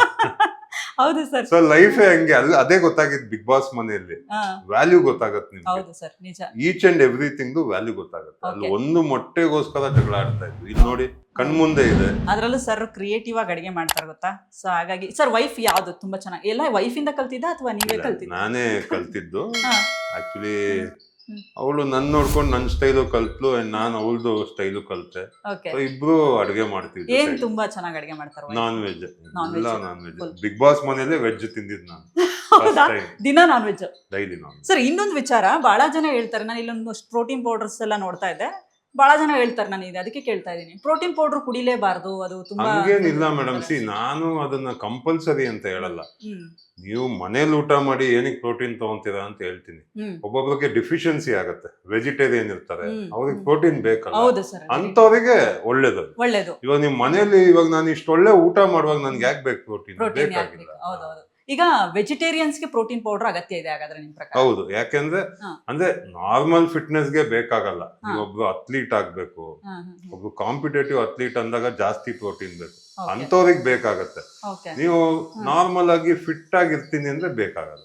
Okay, super sir. Being a gym trainer ಆಗಿ ಬಹಳ ಜನ ಹೊರಗಡೆ ಒಂದು ಥಾಟ್ ಇದೆ ಸರ್, ಏನಂದ್ರೆ ಈಗ ಇದು ಎಸ್ಪೆಷಲಿ ಪುನೀತ್ ಸರ್ ಅವರು ಒಂದು ಇದಾದ್ಮೇಲೆ, ಡೆತ್ ಆದ್ಮೇಲೆ ಬಹಳ ಜನ ಜಿಮ್ ಮಾಡಿದ್ರೆ ಹಾರ್ಟ್ ಅಟ್ಯಾಕ್ ಆಗುತ್ತೆ, ಜಿಮ್ಗೆ ಹೋಗ್ಬೇಡ, ಈ ಥರದ್ದೆಲ್ಲ ಕೇಳಿದ್ವಿ. ನಮಗೆ ಹೆಂಗ್ ಅನ್ಸ್ಬಿಡ್ತು ಅಂದ್ರೆ ನಿಜವಾಗ್ಲೂ ಹೌದಾ, ಕೆಲವರೆಲ್ಲ ಅವಾಗ ಜಿಮ್ ಬಿಟ್ಟಿದ್ದು ಇದೆ. ಸೊ ಏನ್ ಹೇಳ್ತೀರಾ ಸರ್, ಈಗ ಜಿಮ್ ನಿಜವಾಗ್ಲೂ ಜಿಮ್ ಮಾಡಿದ್ರೆ ಹೌದಾ ಹಾರ್ಟ್ ಅಟ್ಯಾಕ್? ಇವಾಗ ಜಿಮ್ ಏನಂದ್ರೆ ಆಲ್ಮೋಸ್ಟ್ 90% ಜಿಮ್ ಅಂದ್ರೆ ಬೇಡ ಅಂತಾರೆ, ಯಾಕಂದ್ರೆ ದೇ ಆರ್ ಆಲ್ ಲೇಜಿ. ಅವ್ರೊಂದು ರೀಸನ್ ಕೊಡ್ಬೇಕು. ಸೊ ಇಂತ ಒಂದೊಂದು ವಿಷಯ ಬಂದಾಗ ಅದನ್ನೇ ಇಟ್ಕೊಂಡ್ಬಿಡ್ತಾರೆ, ಅಯ್ಯೋ ಹಿಂಗ ಆಗತ್ತೆ ಅಂತ. ಇವಾಗ ನೀವು ಗೂಗಲ್ಗೆ ಹೋಗಿ ಸರ್ಚ್ ಮಾಡಿ, ಜಿಮ್ಗೆ ಹೋಗಿ ಎಷ್ಟು ಜನ ಸತ್ತಿದ್ದಾರೆ ಅಂದ್ರೆ ಒಬ್ರು ಇಲ್ಲ. ನೀವು ಹೋಗಿ ಸುಮ್ನೆ ಸರ್ಚ್ ಮಾಡಿ, ಅದೇ ಎಣ್ಣೆ ಹೊಡೆದು ದಮ್ ಹೊಡೆದು ಎಷ್ಟು ಜನ ಸತ್ತಿದ್ದಾರೆ ಅಂತ ಹಾಕಿ, ಎಷ್ಟೋ ಮಿಲಿಯನ್ ಪೀಪಲ್, ಎಷ್ಟೋ ಕೋಟಿ ಜನ ಸತ್ತೋಗಿದ್ದಾರೆ. ಅದ್ರ ಬಗ್ಗೆ ಮಾತಾಡಲ್ಲ, ಯಾಕೆಂದ್ರೆ ಇಟ್ಸ್ ಬಿಕಮ್ ಕಾಮನ್. ಡ್ರಿಂಕ್ ಮಾಡೋದು, ಸ್ಮೋಕ್ ಮಾಡೋದು ಅದು ಕಾಮನ್, ಯಾರು ಡಿಸ್ಕಸ್ ಮಾಡಲ್ಲ. ಬಟ್ ಜಿಮ್ ಹೋಗಿ ಏನಾದ್ರು ಆಗ್ಬಿಟ್ರೆ ಅದು ಒಂಥರ ಇವ್ ನೋಡಿ ಹಿಂಗ ಆಗೋಗಿದೆ, ಒಂದ್ ರೀಸನ್ ಸಿಗತ್ತ ಅವ್ರಿಗೆ. ನಾನು ಮುಂಚೆ ಹೇಳ್ತಾ ಇರ್ಲಿಲ್ವಾ ಜಿಮ್ಗೆ ಹೋದ್ರೆ ಯಾಕಂದ್ರೆ ಅವರು ಮಾಡ್ತಾ ಇರಲ್ಲ, ಅದಕ್ಕೆ ಬೇರೆಯವ್ರಿಗೂ ಮಾಡಕ್ ಬಿಡಲ್ಲ. ಅದೇ ಜಿಮ್ಗೆ ಹೋಗೋರ್ಗೆ, ಫಿಟ್ ಆಗಿರೋರ್ಗೆ ಕೇಳಿ, ಅವ್ರು ಕರೆಕ್ಟ್ ಆಗಿ ಉತ್ತರ ಕೊಡ್ತಾರೆ. ನೀವು ಹೋಗಿ ಯಾರಿಗೆ ಜಿಮ್ಗೆ ಇಂಟ್ರೆಸ್ಟ್ ಇಲ್ಲೋ ಅವ್ರನ್ನ ಕೇಳಿದ್ರೆ ಇದೇ ಉತ್ತರ ಸಿಗೋದು, ಹೌದು ಜಿಮ್ಗೆ ಹೋಗ್ಬಾರ್ದು, ಡೇಂಜರಸ್, ಹಾರ್ಟ್ ಅಟ್ಯಾಕ್ ಆಗುತ್ತೆ, ಅವೆಲ್ಲ ಏನು ಆಗಲ್ಲ. ಹಾರ್ಟ್ ಅಟ್ಯಾಕ್ ಎಲ್ಲ ಆಗೋದು ನಮ್ ಜೆನೆಟಿಕ್ಲಿ ವೀಕ್ ಇರ್ತೀವಿ, ಇಲ್ಲಾಂದ್ರೆ ತುಂಬಾ ಸ್ಮೋಕ್ ಮಾಡ್ತಾ ಇರ್ತೀವಿ, ಊಟ ಸರಿ ಇರಲ್ಲ, ನಮ್ ಲೈಫ್ ಸ್ಟೈಲ್ ಸರಿ ಇರಲ್ಲ, just not because of gym. Okay, gym ಮಾಡೋರು ಈಗ ಈ ಡ್ರಿಂಕ್ಸು, ಆಲ್ಕೋಹಾಲ್ ಅದೆಲ್ಲ ಸೇವನೆ ಮಾಡಬಾರ್ದಂತೆ, ಹೌದಾ ಸರ್? ಈಗ ಮಾಡಬಾರ್ದು. ಇವಾಗ ಡ್ರಿಂಕ್ಸ್ ಮಾಡಿ ವರ್ಕೌಟ್ ಮಾಡಿದ್ರೆ something is better than nothing ಅಂತಾರಲ್ವಾ, ಹಂಗೆ ಇವಾಗ ಹಳ್ಳಿ ಕಡೆ ಎಲ್ಲ ಸಖತ್ ಕೆಲಸ ಮಾಡ್ತಾರೆ ಇಡೀ ದಿವಸ, ಬಟ್ ಬೀಡಿ ಹೊಡಿತಾರೆ, ಎಣ್ಣೆ ಹೊಡಿತಾರೆ, ಬಟ್ ಎಷ್ಟು ಫಿಟ್ ಆಗಿರ್ತಾರೆ. ಅಲ್ಲಿ ಒಂಥರ ಕಾಂಪನ್ಸೇಟ್ ಆಗುತ್ತೆ. ಸೊ ಹಂಗೆ ಅಟ್ಲೀಸ್ಟ್ ಫಿಸಿಕಲಿ ಅದು ಫಿಟ್ ಇದಾರೆ. ನೀವು ಇಡೀ ದಿವಸ ಮನೇಲಿ ಕುತ್ಕೊಂಡು end of the day drinks ಮಾಡೋದು, ಸಿಗರೇಟ್ ಸೇರಿದ್ರೆ ಬಾಡಿ ಹಾಳಾಗೋಗುತ್ತೆ. ಅಟ್ಲೀಸ್ಟ್ ನೀವು ಎಕ್ಸಸೈಸ್ ಮಾಡ್ಕೊಂಡು ಅದನ್ನ ಮಾಡಿದ್ರೆ ಎಲ್ಲೋ ಒಂದ್ ಕಡೆ ಬಾಡಿಗೆ ಎಕ್ಸಸೈಸು ಸಿಗ್ತಾ ಇದೆ. ಬಟ್ ಆಕ್ಚುಯಲ್ ಫ್ಯಾಕ್ಟ್ ಇಸ್ ನೀವು ಹೊಡಿಬಾರ್ದು. ಸ್ಮೋಕಿಂಗು, ಡ್ರಿಂಕ್ ಮಾಡಿದಾಗ, ನೀವು ಜಿಮ್ಗೆ ಹೋದಾಗ ನಿಮ್ಮ ಏನಪ್ಪಾ ಎಫೆಕ್ಟಿವ್ ಆಗಿರಲ್ಲ, ನಿಮ್ ಪರ್ಫಾರ್ಮೆನ್ಸ್ ಎಲ್ಲ ಕಮ್ಮಿ ಆಗುತ್ತೆ. ಯಾವೆಲ್ಲ ಬೆನಿಫಿಟ್ಸ್ ತಗೋಬಹುದು ಸರ್ ನಾವು ಜಿಮ್ ಮಾಡೋದ್ರಿಂದ? ಅಂದ್ರೆ ತುಂಬಾ ಹೇಳ್ತಾರೆ, ಲೈಕ್ ಈ ಒಬಾಸಿಟಿ ಅವರೆಲ್ಲ ಇರುವಂತವ್ರು ಶುಗರ್ ಬರೋ ಚಾನ್ಸಸ್ ಇರುತ್ತೆ, ಆ ಬೊಜ್ಜೆಲ್ಲ ಕಡಿಮೆ ಆದ್ಮೇಲೆ ಜಿಮ್ಗೆ ಹೋದ್ಮೇಲೆ ನಾನು ಒಂದ್ಸಲ ನನ್ನ ಆರೋಗ್ಯ ತುಂಬಾ ಚೆನ್ನಾಗಿದೆ ಆ ತರದ್ದೆಲ್ಲ ಹೇಳ್ತಾರೆ. ಒಂದಷ್ಟು ಬೆನಿಫಿಟ್ಸ್ ಗಳು. ಜಿಮ್ ಅಂತಲ್ಲ, ಮುಂಚೆ ಎಲ್ಲ ಎಲ್ಲಿತ್ತು ಜಿಮ್ ಅನ್ನೋ ಕಾನ್ಸೆಪ್ಟ್ ಇರ್ಲಿಲ್ಲ. ನೀವು ಸುಮ್ನೆ ವಾಕ್ ಮಾಡೋದೇ ಅರ್ಧ ಗಂಟೆ ಒಳ್ಳೇದು. ಇವಾಗ ಸ್ವಿಮ್ಮಿಂಗ್ ಇದೆ, ಎಂತೆಂತ ಒಳ್ಳೊಳ್ಳೆ ಸ್ಪೋರ್ಟ್ಸ್ ಇದೆ. ನೀವು ಮನೇಲಿ ಒಂದ್ ಅರ್ಧ ಗಂಟೆ ಡ್ಯಾನ್ಸ್ ಮಾಡಿ ಮ್ಯೂಸಿಕ್ ಹಾಕೊಂಡು, ಅದೇ ಫಿಟ್ನೆಸ್. ಇಲ್ಲ ಮನೆ ಕೆಲಸ ಮಾಡಿ. ಇವಾಗ ಜಿಮ್ ಅನ್ನೋದು ಒಂದು ಹೊಸ ಕಾನ್ಸೆಪ್ಟ್ ಅಷ್ಟೇ. ಮುಂಚೆ ಎಲ್ಲ ಜಿಮ್ ಅನ್ನೋದೇ ಇರ್ಲಿಲ್ಲ. ನೀವು ಹಳ್ಳಿ ಕಡೆ ಹೋದ್ರೆ ಜಿಮ್ ಯಾರು ಮಾಡ್ತಾರೆ? ಯಾರು ಮಾಡಲ್ಲ, ಬಟ್ ಎಲ್ಲರೂ ಫಿಟ್ ಆಗಿರ್ತಾರೆ. ಜಿಮ್ ಇವಾಗ ಏನಾಗಿದೆ ಅಂದ್ರೆ ಮನೆಯಲ್ಲಿ ಎಷ್ಟು ಲೇಜಿ ಆಗ್ಬಿಟ್ಟಿದ್ದಾರೆ ಅಂದ್ರೆ, ಜಿಮ್ ಅನ್ನೋದು ಒಂದು ಏನಂತಾರೆ, ಒಂದು ಕ್ರಿಯೇಟಿವ್ ವರ್ಡ್ ಅಷ್ಟೇ, ಒಂದು ಕಮರ್ಷಿಯಲ್ ವರ್ಡ್. ಅಲ್ಲಿ ಹೋಗಿ ನಾವು ಎಕ್ಸರ್ಸೈಸ್ ಮಾಡ್ಬೇಕು ಅನ್ನೋದು ಮಾಡಿದ್ರೆ ಒಳ್ಳೇದು. ಅದರೊಂದು 5% ಅಥ್ಲೀಟ್ಸ್ ಇರ್ತಾರೆ ಈಗ ಕಾಂಪಿಟೇಷನ್ ಮಾಡೋರೆಲ್ಲ, ಬಟ್ ಮಿಗ್ದವರೆಲ್ಲ ಕಾಮನ್ ಮ್ಯಾನ್. ಅವ್ರು ಆಕ್ಚುಲಿ ಮನೆಯಲ್ಲೇ ಏನಾದ್ರು ಮಾಡ್ಕೊಂಡಿರ್ಬೋದು. ಜಿಮ್ಗೆ ಹೋದ್ರೆ ಏನೋ ಲೈಟ್ ಆಗಿ ವೆಯ್ಟ್ ಎತ್ತೋದು ಏನೋ ಮಾಡಿದ್ರೆ ಒಳ್ಳೇದು. ಆಕ್ಚುಲಿ ತುಂಬಾ ಬೆನಿಫಿಟ್ಸ್ ಇದೆ, ಸ್ಪೆಷಲಿ ಫೀಮೇಲ್ಸ್ ಅಂತೂ ಜಾಸ್ತಿ ಬೆನಿಫಿಟ್ಸ್ ಇದೆ ಇದು ಜಿಮ್ ಮಾಡೋದ್ರಿಂದ. ಓಕೆ ಓಕೆ, ಯಾವ ತರ ಸರ್ ಫೀಮೇಲ್ಸ್ ಗೆ ಅಂತಂದ್ರೆ? ಈಗ ಫೀಮೇಲ್ಸ್ ಏಜ್ ಆಗ್ತಾ ಆಗ್ತಾ ಬೋನ್ ಡೆನ್ಸಿಟಿ ಎಲ್ಲ ಕಮ್ಮಿ ಆಗುತ್ತಲ್ಲ, ಅಂಡ್ ಅವರು ದೇ ಗಿವ್ ಬರ್ತ್. ಅದೆಲ್ಲ ನೋಡಿದಾಗ ಫೀಮೇಲ್ ಸ್ಟ್ರೆಂತ್ ಟ್ರೈನಿಂಗ್ ಮಾಡೋದು ತುಂಬಾ ಇಂಪಾರ್ಟೆಂಟ್. ನನಗೆ ರಘು ಸರ್ ಅವ್ರ ವೈಫು ಪಕ್ಕದಲ್ಲಿ, ನನಗೆ ರಘು ಸರ್ ಇನ್ಕಂಪ್ಲೀಟ್ ಅನಿಸ್ತಾ ಇತ್ತು ಸರ್. ಪಕ್ಕದಲ್ಲಿ ಎಂತ ಬ್ಯೂಟಿಫುಲ್ ವೈಫ್ ಇದ್ಬಿಟ್ಟು ನಾವು ಪಕ್ಕದಲ್ಲಿ ನಿಲ್ಸಿಲ್ಲ ಅಂದ್ರೆ ಹೆಂಗೆ ಸರ್, ಅಲ್ವಾ? ಓಕೆ ಮೇಡಮ್, ಹೇಳಿ ಹೆಂಗೆ ಸಿಕ್ಕರು? ನನಗಂತೂ ಇವ್ರು ನೋಡಿದಾಗ ಯಪ್ಪ ಇವ್ರ ಹತ್ರ ಹೆಂಗೆ ಮಾತಾಡೋದು ಏನೋ, ಬಿಗ್ ಬಾಸ್ ಮನೆಗೆ ಹೋದ್ರು ಅಂತ ಒಂದು ಭಯ ಫೀಲ್ ಆಗ್ತಾಯಿತ್ತು. ಅಂದರೆ ನೋಡಿದವ್ರಿಗೂ ಹಂಗೆ ಅನಿಸ್ತಾಯಿತ್ತು, ಅಪ್ಪ ಹಿಂಗಿದ್ದಾರೆ, ಹಿಂಗಿರ್ಬೋದು ಅಂತ. ಬಟ್ ಅದಕ್ಕೆ ಹೇಳಿದೆ ನಾನು, ಅಷ್ಟೇ ತೂಕದ ವ್ಯಕ್ತಿತ್ವ ಅವರಲ್ಲಿದೆ ಅಂತ ಹೇಳಿ. ಓಕೆ, ನೀವೇನು ಹೇಳ್ತೀರಾ? ನಾನು ಮದ್ವೆ ನನ್ಗೆ ಗೊತ್ತಿಲ್ಲ ಏನ್ ಹೇಳ್ಬೇಕಂತ. ಇವಾಗ ಫುಲ್ ಕಂಪ್ಲೀಟ್ ಚೇಂಜ್ ಆಗಿದ್ದಾನೆ. ಅಲ್ಲ, ನಿಮಗೂ ಭಯ ಆಗಿತ್ತ ಸ್ಟಾರ್ಟಿಂಗ್? ಖಂಡಿತ. ಹೌದಾ? ನಾನು ಫಸ್ಟ್ ಮೀಟ್ ಮಾಡಿದಾಗ ಅವ್ನು ನನ್ನ ನೋಡಿದಾಗ ನಾನು ಅಲ್ಲಿ ಇರ್ಲೇ ಇಲ್ಲ ಆಕ್ಚುಲಿ. ಹಿಂಗ್ ನೋಡೋ ಅಷ್ಟೊತ್ತಿಗೆ ಚೇಂಜ್ ಆಗ್ಬಿಟ್ಟಿದೆ, ಜಾಗನೇ ಬಿಟ್ಬಿಟ್ಟಿದೆ ಅಲ್ಲಿ. ನೀವು ಅಂದ್ರೆ ಭಯ ಬಿಗ್ ಬಾಸ್ ಮನೇಲಿ ಕೂಡ ಅವ್ನು ಹೇಳಿದ ಸ್ಟೋರಿ, ಅದು ಯಾವ್ದೋ ಮೂವಿ ಕನೆಕ್ಟ್ ಮಾಡಿ ರೇಗಿಸ್ತಾ ಇದ್ರು ಗಿಲ್ಲಿಯವ್ರು ಕೂಡ. ಸೊ ಅದು ಹಂಗಾಗಿದ್ ನಿಜ, ನಂಗೆ ತುಂಬಾ ಭಯ ಇತ್ತು. ಮತ್ತೆ ಹೆಂಗೆ ಲವ್ ಅಲ್ಲಿ ಬಿದ್ದಿದ್ದು ಇವರು? ಯಾವ ಕ್ವಾಲಿಟಿ? ಲವ್ ಅನ್ನೋದಕ್ಕಿಂತ ಅದು ಆಕ್ಚುಲಿ ಮ್ಯಾರೇಜ್ ಪ್ರಪೋಸಲ್ ತರನೇ ಇತ್ತು. ಹೌದಾ? ಮ್ಯಾರೇಜ್ ಡೈರೆಕ್ಟ್ ಮ್ಯಾರೇಜ್ಗೆ ಕೇಳಿದ್ದು. ಡೈರೆಕ್ಟ್ ಮ್ಯಾರೇಜ್ಗೆ. Okay, super. ಅದಾದ್ಮೇಲೆ ಎವ್ರಿ ಇಯರ್ ಒಂದೊಂದು ಸ್ಟೇಜ್, ಹಾ, ಒಂದು ವರ್ಷ ಒಂದ್ ಸ್ವಲ್ಪ ಕಮ್ಮಿ ಆಯ್ತು. ಇವಾಗ ಭಯ ಇಲ್ಲ.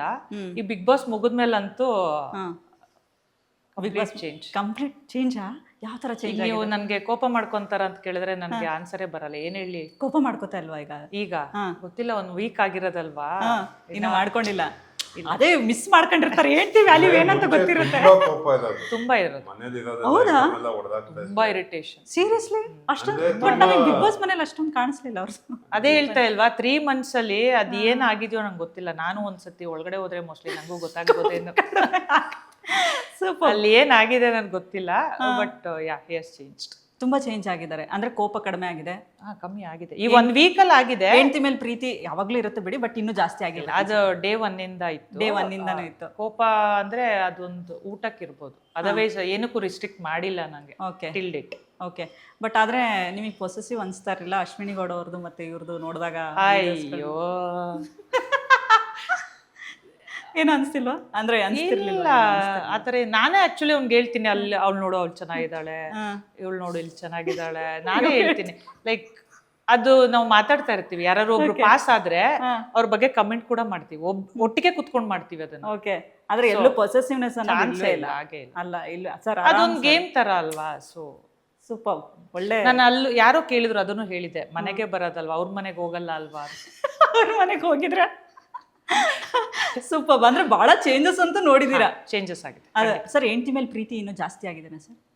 ಅಲ್ಲಿ ಹೋದ್ಮೇಲೆ ಮಿಸ್ ಮಾಡ್ಕೋತೀವಲ್ಲ ನಾವು ಹೆಂಡ್ತಿನ ವ್ಯಾಲ್ಯೂ ಗೊತ್ತಾಗುತ್ತೆ. ಹಾ ಹಾ ಹಾ, ತುಂಬಾ ಮಿಸ್ ಮಾಡ್ಕೊಂಡ್ರಿ ಹೆಂಡ್ತಿವಲ್ಲಿ. ನಿಜವಾಗ್ಲೂ ಅವ್ರ ಪ್ರೆಸೆನ್ಸ್ ಇಲ್ಲದೆ ಇದ್ದಾಗ ಅವ್ರ ವ್ಯಾಲ್ಯೂ ಗೊತ್ತಾಗುತ್ತೆ. ಮೇಡಮ್, ನೀವು ಹೇಳ್ತಾ ಇದ್ರಿ ಹೋಗೋಬಾರ ಅಂದ್ರೆ ಒಂದು ದೊಡ್ಡ ನ್ಯೂಸ್ ಆಯ್ತು ಅಂತ. ಈವನ್ ನಾನು ನನ್ನ ಹಸ್ಬೆಂಡ್ಗೆ ಹೋಗೋಬಾರ ಅಂತಾನೆ ಕರಿತೀನಿ. It is comfortable. ಇದನ್ನ ದಯವಿಟ್ಟು ಹಾಕ್ಲೇಬೇಕು. ನೀವು ಕರಿತೀರಾ ಅನ್ನೋದನ್ನ ಕರಿತೀನಿ, ವಿತೌಟ್ ಎಡಿಟ್ ಆಗ್ತಾರೆ. ಅದ್ರಲ್ಲಿ ಅದೇ ತರ ಅವರು ಕರೀತಾರೆ. ಬಟ್ ಏನೋ ಪಾಪ ಅವ್ರದ್ದು ಬೇರೆ ತರ ಇಲ್ಲ. ಇದು ಆಕ್ಚುಲಿ ಏನಾಗಿತ್ತು ಅಂದ್ರೆ, ನಾನು ಹೋಗಿ ಬನ್ನಿ ಅಂತಾನೆ ಕರಿತಾ ಇದ್ದಿದ್ದು ಡೇ 1 ಇಂದನು. ಸೊ ಚೇಂಜಸ್ ಇಲ್ಲಿಂದ ಬಂದಿರೋದು. ಹೌದಾ? ಅವರೇ ಹೇಳಿದ್ ನನ್ಗೆ ಹೋಗೋಬಾರ ಅಂತ ಕರಿ ಅಂತ. ಹೌದು, ಅದೇ ಫ್ರೆಂಡ್ಶಿಪ್. ನಾನು ಈಗ ನನ್ನ ಗಂಡನ ಜೊತೆ ಸೊ ಅಲ್ಲಿಂದ ಚೇಂಜ್ ಆಯ್ತು. ಹೋಗೋಬಾರ ಅಂತ ಕರೆಯೋದು ಇಟ್ಸ್ ಕಾಮನ್. ಬಟ್ ಆದ್ರೆ ಬೇರೆ ಈಗ ಏನ್ ಗೊತ್ತಾ, ರಘು ಸರ್ಗೆ ಫ್ಯಾನ್ಸ್ ಜಾಸ್ತಿ ಆಗ್ಬಿಟ್ಟಿದ್ದಾರೆ. ನೀವು ಅದನ್ನ ಈಗ ಅಕ್ಸೆಪ್ಟ್ ಮಾಡಲ್ಲ. ಏನ್ತಿ ಆದ್ರೇನು ಯಾರಾದ್ರೇನು ಅನ್ಬೇಕಷ್ಟೇ, ಹೋಗಿ ಬನ್ನಿ ನಮ್ ನಾವ್ ರಘುಣ್ಣನ್ ಫ್ಯಾನ್ ಅಷ್ಟೇ ಅಂತ. ಹಾಗಾದ್ರೆ ನಾನು ಈಗ ರಘುಣ್ಣ ಅಂತ ಕರಿಬೇಕು? ಅಯ್ಯೋ, ದಯವಿಟ್ಟು ರಘುವಣ್ಣ ಅಂತೆಲ್ಲ ಕರಿಬೇಡಿ. ಬಟ್ ಆದ್ರೆ ಖುಷಿನೇ, ಫ್ಯಾನ್ಸ್ ಗಳು ಹೇಳೋದು ಖುಷಿನೇ. ಬಟ್ ಏನಾಗತ್ತೆ ಅಂದ್ರೆ, ಅದೊಂದು 12-13 years ಇಂದ ಕರ್ಕೊಂಡ್ ಬಂದಿರ್ತೀವಲ್ವಾ, ಸಡನ್ ಆಗಿ ಕ್ಯಾಮ್ರಾ ಬಂದಾಗ ಅದು ಹೋಗಿ ಬನ್ನಿ ಅನ್ನೋದು ಆರ್ಟಿಫಿಷಿಯಲ್ ಅನ್ಸತ್ತೆ ಅಂತ ನನ್ನ ಅಭಿಪ್ರಾಯ. ಓಕೆ. ಆದ್ರೆ ಏನೋ ಕಿಚನ್ ಸ್ಟಾರ್ಟ್ ಟ್ರೈ ಮಾಡ್ತೀನಿ. ಓಕೆ, ಕಿಚನ್ ಸ್ಟಾರ್ಟ್ ಮಾಡ್ಬೇಕು ಅಂತ ಏನದು ರೆಸ್ಟೋರೆಂಟ್ ಮಾಡ್ಬೇಕು ಅಂತ ಎಲ್ಲ ಪ್ಲಾನ್ ಮಾಡ್ತಿದ್ದಾರೆ. ಸೊ ಹಂಗಂದ್ರೆ ನೀವು ಮನೇಲಿ ಅಡಿಗೆ ಮಾಡೋದು ತಪ್ಪುತ್ತೆ ಅಲ್ವಾ? ಇಲ್ಲ, ಮನೆಗೆ ಬರ್ತಾರೆ ಊಟಕ್ಕೆ. ಮನೇಲೆ ಊಟಕ್ಕೆ ಬರ್ತಾರೆ. ಬಟ್ ಮನೇಲಿ ಸಿಕ್ಕಾಬಟ್ಟೆ ಅಡಿಗೆ ಎಲ್ಲ ನಿಮಗೆ ಮಾಡ್ಕೊಡ್ತಾ ಇದ್ರ? ಅಲ್ಲಿ ಏನೇನೋ ಬೇರೆ ಬೇರೆ ಕರ್ರೀಸು ಅದು ಇದು ಏನೇನೋ. ವೆಜ್ ಅಂತೂ ಯಾವತ್ತೂ ತಿಂದಿರ್ಲಿಲ್ಲ. ಬಟ್ ಈ ಸತಿ ಇನ್ನ 1 week ಆಗಿರೋದ್ರಿಂದ ನೋಡೋಣ ಯಾವಾಗ ಆ ಪುದೀನ ರೈಸ್ ಅಂತೆ ಅದೆಲ್ಲ ಟ್ರೈ ಮಾಡಿಲ್ಲ ಇನ್ನ. ನಾನ್ ವೆಜ್ ಅಂತೂ ತುಂಬಾ ಚೆನ್ನಾಗಿ ಮಾಡ್ತಾರೆ. ನಾನ್ ವೆಜ್ ತುಂಬಾ ಚೆನ್ನಾಗಿ ಮಾಡ್ತಾರಲ್ವಾ? ಓಕೆ. ನೀವು ತುಂಬಾ ಇಷ್ಟಪಟ್ಟು ತಿನ್ನುವಂಥದ್ದು ಅವ್ರದ್ದು ಅಡಿಗೆ ಅಂದ್ರೆ? ಬಾರ್ಬಿಕ್ಯೂ. ಯಾವುದು? Mutton barbecue. Mutton barbecue. Super sir. ಹಂಗಂದ್ರೆ ಆ ರೆಸ್ಟೋರೆಂಟ್ಗೆ ಅಲ್ಲಿ ಬರಬೇಕು. ಇದು ಆದ್ರೆ ನಾವು ತುಂಬಾ ಮಸಾಲ ಹಾಕಲ್ಲ, ಸೊ ಲೈಟ್ ಆಗಿರೋದ್ರಿಂದ. ಓಕೆ. ಬಟ್ ಅವ್ರು ತೆಳ್ಳಗ ಆಗಿರೋದು ನೋಡಿ ಬೇಜಾರಾಗಿದ್ದಿದೆ. ಖಂಡಿತ ಬೇಜಾರಾಯ್ತು ಅಲ್ವಾ? ನಾನು ಫಸ್ಟ್ ಕ್ವಶನ್ ನಾನು ಬಿಗ್ ಬಾಸ್ ಮನೆ ಒಳಗಡೆ ಹೋದಾಗ ಕೇಳಿದ್ದು ಅದೇ ಕ್ವಶನ್, ಏನ್ ಇಷ್ಟೊಂದು ಸಣ್ಣ ಆಗಿದ್ಯಾ ಅಂತ. ಓಕೆ. ಸೊ ಸೂಪರ್ ಬೇಜಾರಾಯ್ತು. ಓಕೆ. ಆದ್ರೆ ರಘು ಸರ್ ಅವ್ರ ವೈಫ್ ಎಂಟ್ರಿ ಕೊಟ್ಟ ತಕ್ಷಣ ವಾವ್ ಏನ್ ಫಿಗರ್ ಇದು, ಸಕ್ಕತ್ತಾಗಿದ್ದಾರೆ ನೋಡಕ್ಕೆ ಅಂತ ಅನ್ಕೊಂಡಿದ್ದು ಬಹಳ ಜನ. ಸೊ ಹೇಳಿ, ನಿಮ್ ಬ್ಯೂಟಿ ಟಿಪ್ಸ್ ಕೊಡಿ ನಮ್ಗೆ. ಬ್ಯೂಟಿ ನಾನು ಮೇಕಪ್ ಮಾಡಲ್ಲ. ಓಕೆ ಕಣ್ಣಿಗೆ ಒಂದು ಹಾಕೊಂತೀನಿ ಬಿಟ್ರೆ ಮೇಕಪ್ ಮಾಡಲ್ಲ. Okay and every day workout ಮಾಡ್ತೀನಿ. Every day workout every day ಮಾಡ್ತೀನಿ. ಓಕೆ ಟ್ರೈನರ್ ಸರ್ ಅಥವಾ ಹಿಂಗೆ? ಹಾ, ಆಕ್ಚುಲಿ ವರ್ಕೌಟ್ ಮಾಡ್ತಾ ಇರೋದೇ ಸಾರಿ ಇವರಿಂದ. ಓಕೆ ಹೇಳಿದ್ದೀನಿ, ಇವರಿಂದ ವರ್ಕೌಟ್ ಮಾಡ್ತಿರೋದೇ ಇವರಿಂದ. ಸೊ ಯಾ, ವರ್ಕೌಟ್ ಮಾಡಿ ಒಳ್ಳೆ ಫುಡ್ ತಿನ್ನಿ. ಓಕೆ ಆದಷ್ಟು ಫ್ರೂಟ್ಸ್ ಅಥವಾ ನಾನ್ ವೆಜ್ಜು ಓಕೆ, ಓಕೆ ಒಳ್ಳೆ ಫುಡ್ ತಿನ್ನಿ, ವರ್ಕೌಟ್ ಮಾಡಿ ಅಷ್ಟೇ. That so sweet. ಅಂಡ್ ಏನು ಅಪ್ಲೈ ಮಾಡ್ಬಿಡಿ, ಏನು ಅಪ್ಲೈ ಮಾಡಬಾರ್ದು. ಅದಕ್ಕೆ ಏನು ಅಪ್ಲೈ ಮಾಡಬಾರ್ದು. ಕ್ರೀಮ್ಸ್ ಏನು ಎಷ್ಟೋ ಸಾವಿರಗಟ್ಟಲೆ ಎಲ್ಲ ಖರ್ಚು ಮಾಡಿ. ಅಂಡ್ ಕೋಲ್ಡ್ ವಾಟರ್ ಅಲ್ಲಿ ಮುಖ ತೊಳಿತೀನಿ ನಾನು. ಕೋಲ್ಡ್ ವಾಟರ್ ಮುಖ ತೊಳಿತೀರಾ? ಆಮೇಲೆ ಫುಡ್ ಏನಾದ್ರು ಜಾಸ್ತಿ ನೀರು ಕುಡಿಬೇಕು ಆ ಥರದ್ದೆಲ್ಲ ಹೇಳ್ತಾ ಇರ್ತಾರೆ. ನಾನು ನಾರ್ಮಲ್ ಕುಡಿತೀನಿ. ಹಾ, ಇಲ್ಲ ನಮ್ಮ ಮನೇಲಿ ಮಾಡೋದೇ healthy food. Daily non veg, ಇವಳು ನಾನ್ ವೆಜ್, ನಾನು ನಾನ್ ವೆಜ್ ತಿಂತೀನಿ. ಅಂದ್ರೆ ಪ್ರೋಟೀನ್ ಇಸ್ ಕಂಪಲ್ಸರಿ. ಪ್ರೋಟೀನ್ ಏನ್ ಗೊತ್ತಾ, ಎಕ್ಸರ್ಸೈಸ್ ಮಾಡ್ತಾಳೆ ಡೈಲಿ 2 ಎವ್ರಿ ಡೇ ಎಕ್ಸರ್ಸೈಸ್ ಮಾಡ್ತೇನೆ. ಎಕ್ಸರ್ಸೈಸ್ ತುಂಬಾ ರೆಗ್ಯುಲರ್ ಆಗಿ ಮಾಡ್ತಾಳೆ. ಸಂಡೇ ಒಂದಿನ ಐ ಟೇಕ್ ಆಫ್. 8 years ಇಂದ ಕಂಟಿನ್ಯೂಸ್ ಆಗಿ ಮಾಡ್ತಾಳೆ. ಬಟ್ ಆದ್ರೂ ನಮ್ಗೆ ಇವ್ರು ಮಾಡಿಲ್ಲ ಅಂದ್ರೂ ನಾನು ವರ್ಕೌಟ್ ಮಾಡ್ತೀನಿ. ಹೌದಾ? ಆ ಲೆವೆಲ್ಗೆ? ಆಮೇಲೆ ಕ್ರಿಕೆಟ್ ಆಡ್ತಾಳೆ, QPL ಅದೇ ನಾನು ಎಲ್ಲಾ ಗೇಮ್ಸು ಆಡ್ತೀನಿ. ಏನೇ ಕೊಡಿ. ಥ್ರೋಬಾಲ್. ಓಕೆ, ಏನಿಲ್ಲ, ಫಿಸಿಕಲಿ ಆಕ್ಟಿವ್ ಇದ್ದಾಗ ನೀವೇನು ಎಕ್ಸ್ಟರ್ನಲ್ ಬೇಕಾಗಲ್ಲ, ಮೇಕಪ್ ಅವೆಲ್ಲ ನೀವೇನ್ ಹಾಕೋದು ಚೆನ್ನಾಗಿ ಕಾಣಿಸ್ತೀವಿ. ಹೌದು. ನಿಮ್ಗೆ ಯಾವ್ದೋ ಒಂದು ವಿಡಿಯೋ ನೋಡ್ತಾ ಇದ್ದೆ, ಕಣ್ಣಿಗೆ ಕಾಜಲ್ ಹಾಕೊಂಡು, ಸೀರೆ ಹಾಕೊಂಡು, ಜುಮ್ಕಿ ಹಾಕೊಂಡು. ಆ ವಿಡಿಯೋ ಸಖತ್ತಾಗಿತ್ತು. Thank you. ಅಂಡ್ ಇನ್ನೊಂದಂದ್ರೆ ನಮ್ಮ ಅಪ್ಪ ಅಮ್ಮಂಗೂ ಥ್ಯಾಂಕ್ಸ್ ಹೇಳ್ಬೇಕು ಆಕ್ಚುಲಿ. ಇಷ್ಟು ಒಳ್ಳೆ. ನಮ್ಮ ಅಮ್ಮನೂ ಸಖತ್ ಚೆನ್ನಾಗಿದ್ದಾರೆ. ಸೊ ಯಾ, ನಮ್ಮ ಅಮ್ಮಂಗೊಂದು ಥ್ಯಾಂಕ್ ಯು. Okay, super. ನನಗೆ ಭಾಳ ಖುಷಿ ಆಯಿತು. ಬಟ್ ಜಾಸ್ತಿ ರಘು ಸರ್ರೇ ಮೇನ್ ಕಾರಣ. ಹಂಗಂದ್ರೆ ಇಷ್ಟೊಂದು ಬ್ಯೂಟಿ ಆಗಿರೋದಕ್ಕೆ ಕಾರಣನೇ ನಮ್ಮ ರಘು. ಆಕ್ಚುಲಿ ಎಲ್ಲದಕ್ಕೂ ನಾವು ಡಿಸಿಪ್ಲಿನ್ಡ್ ಆಗಿ ಇರೋದಕ್ಕೂ ಇವರೇ ಕಾರಣ. ಹೌದು. ಆದರೆ ಮನುಷ್ಯ ನೋಡಿದ್ರೆ ಒಂಥರ ರಫ್ ಅನಿಸ್ತಾರೆ, ಬಟ್ ಅವ್ರು ನೋಡಿದ್ರೆ ಅವರು ಮೆಲ್ಟ್ ಆಗಿಬಿಡುತ್ತೆ ಅವರ ಅಲ್ವಾ ಸರ್? ಅಷ್ಟು ಚಂದ ಮಾತಾಡಿಸ್ತಾರೆ, ಅಷ್ಟು ಚಂದ ಇದು ಮಾಡ್ತಾರೆ. ಸೊ ಎಸ್, ಸೀರಿಯಲಲ್ಲಿ ಅವಕಾಶಗಳು ಸಿಕ್ಕರೆ ನೀವು ಹೋಗ್ಬೇಕನ್ನೋ ಪ್ಲಾನ್ಸ್ ಇದೆನಾ, ಹೇಗೆ ಅಂತ? ಇಲ್ಲ, ಖಂಡಿತ ಇಲ್ಲ. ಇಲ್ವಾ ಸರ್? ಆಕ್ಚುಲಿ ಸಿಕ್ಕಿದೆ. ಇಲ್ಲ, ನಾನು ಆಕ್ಚುಲಿ ಸೀರಿಯಲ್ ಬೇಡ, ಈ ಸತಿ ಬಿಗ್ ಬಾಸ್ ಗೆ ಕರೆದು ಹೋಗು ಖಂಡಿತ ಅಂತ ಹೇಳಿದ್ದೀನಿ. ಸೀರಿಯಲ್ ಅಲ್ಲಿ ಕಾಲ್ಸ್ ಬಂದಿದೆ, ಬಟ್ ಬಿಗ್ ಬಾಸ್ ಹೋಗು. ಸೀರಿಯಲ್ ಬೇಡ ಅಂತನಾ? ಅಗೇನ್ ಸೇಮ್ ಲೈಕ್ ಪಾಪ ನೀವುಗಳು ಎವ್ರಿ ಡೇ ಮೇಕಪ್ ಹಾಕೊಂತೀರಾ. ನನ್ಗದು ಗೊತ್ತಿಲ್ಲ. Compulsory when you are in front of camera. ಪಾಪ ನಾನು ನೋಡಿದ್ದೀನಿ ಎಷ್ಟೊಂದ್ ಜನ ಕಷ್ಟಪಡ್ತೀರಾ, ಬೆಳಿಗ್ಗೆ ಹಾಕೊಂತೀರಾ, ನೈಟ್ ತನಕ ಕೂರಿಸ್ತಾರೆ. ಅಂಡ್ ನಾನ್ ಆ ಕ್ಯಾಟಗರಿಲಿ ಬರಲ್ಲ. ಅಂದ್ರೆ ಅಷ್ಟು ಪೇಷನ್ಸ್ ಇಲ್ಲ, ಅದಕ್ಕೆ ಒಂದು ಡೆಡಿಕೇಶನ್ ಅನ್ನೋದಿರತ್ತೆ. ನನ್ಗದಿಲ್ಲ. ನನ್ಗೆ ವರ್ಕೌಟ್ ಮಾಡು, ಬಾ, ಏನಾದ್ರು ತಿನ್ನು. ಓಕೆ. ರಘು ಸರ್ನ ಹೀರೋ ಆಗಿ ನೋಡಕ್ ಇಷ್ಟಪಡ್ತೀರೋ, ನೀವು ಮಾಡೋ ಅಂತ ಸ್ಟೋರಿನಲ್ಲಿ ವಿಲನ್ ಆಗಿ ನೋಡಕ್? ವಿಲನ್ ಆಗಿ ಖಂಡಿತ ವಿಲನ್. ಯಾ, ಸೂಪರ್. ನಿಮ್ಮ ಹೀರೋ. ಬಟ್ ಈಗ ಜಿಮ್ ಮಾಡ್ತಾರೆ, ಕೆಲವ್ರು ಯೋಗ ಮಾಡ್ತಾರೆ ಸರ್. ಆದ್ರೆ ಕನ್ಫ್ಯೂಷನ್ ಇದೆ ನಮ್ಗೆ. ಈ ಜಿಮ್ ಮಾಡಿದ್ರೆ ಬೆಸ್ಟಾ, ಯೋಗ ಮಾಡಿದ್ರೆ ಬೆಸ್ಟ್? ಯೋಗ, ಜಿಮ್, ಡ್ಯಾನ್ಸ್ ಎಲ್ಲ ಬೇರೆ ಬೇರೆ. ಇವಾಗ ಯೋಗ ಅಂದ್ರೆ ಫ್ಲೆಕ್ಸಿಬಿಲಿಟಿ ಚೆನ್ನಾಗುತ್ತೆ, ಜಿಮ್ ಅಂದ್ರೆ ಸ್ಟ್ರೆಂತ್ ಬರುತ್ತೆ, ನಿಮ್ ಮಸಲ್ ಗೇನ್ ಆಗುತ್ತೆ. ಇವಾಗ ನೀವು ರನ್ನಿಂಗು, ಸ್ವಿಮ್ಮಿಂಗ್ ಎಲ್ಲ ಮಾಡಿದ್ರೆ ನಿಮ್ ಕಾರ್ಡಿಯೋ ಕೆಪಾಸಿಟಿ ಚೆನ್ನಾಗುತ್ತೆ.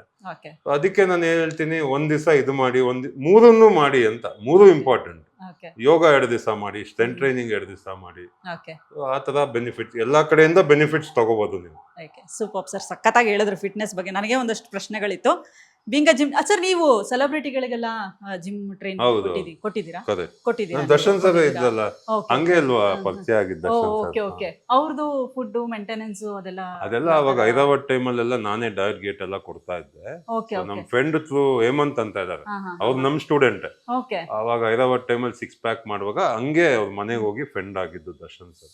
ಓಕೆ. ಮತ್ತೆ ಗಿಲ್ಲಿ ಅವ್ರಿಗೆ ಏನಾದ್ರು ಜಿಮ್ ಟ್ರೈನಿಂಗ್ ಅವನ್ ಕೈಲಿ ಏನು ಆಗಲ್ಲ, ಮಾತು ಬಿಟ್ರೆ ಅವ್ನ ಕೈಲಿ ಏನು ಆಗಲ್ಲ. ಚೆನ್ನಾಗಿ ಮಾತಾಡ್ತಾನೆ, ಅದೊಂದೇ ಮಾಡೋದು. ಅಲ್ಲ, ನೀವು ಟ್ರೈನ್ ಮಾಡಕ್ಕೂ ಆಗಲ್ಲ, ನಾನ್ ಮಾಡೋದು ಇಲ್ಲ ಅವ್ನಿಗೆ. ನೀವಿಬ್ರು ಕಾಂಬಿನೇಷನ್ ಅಂತೂ ಹೊರಗಡೆ.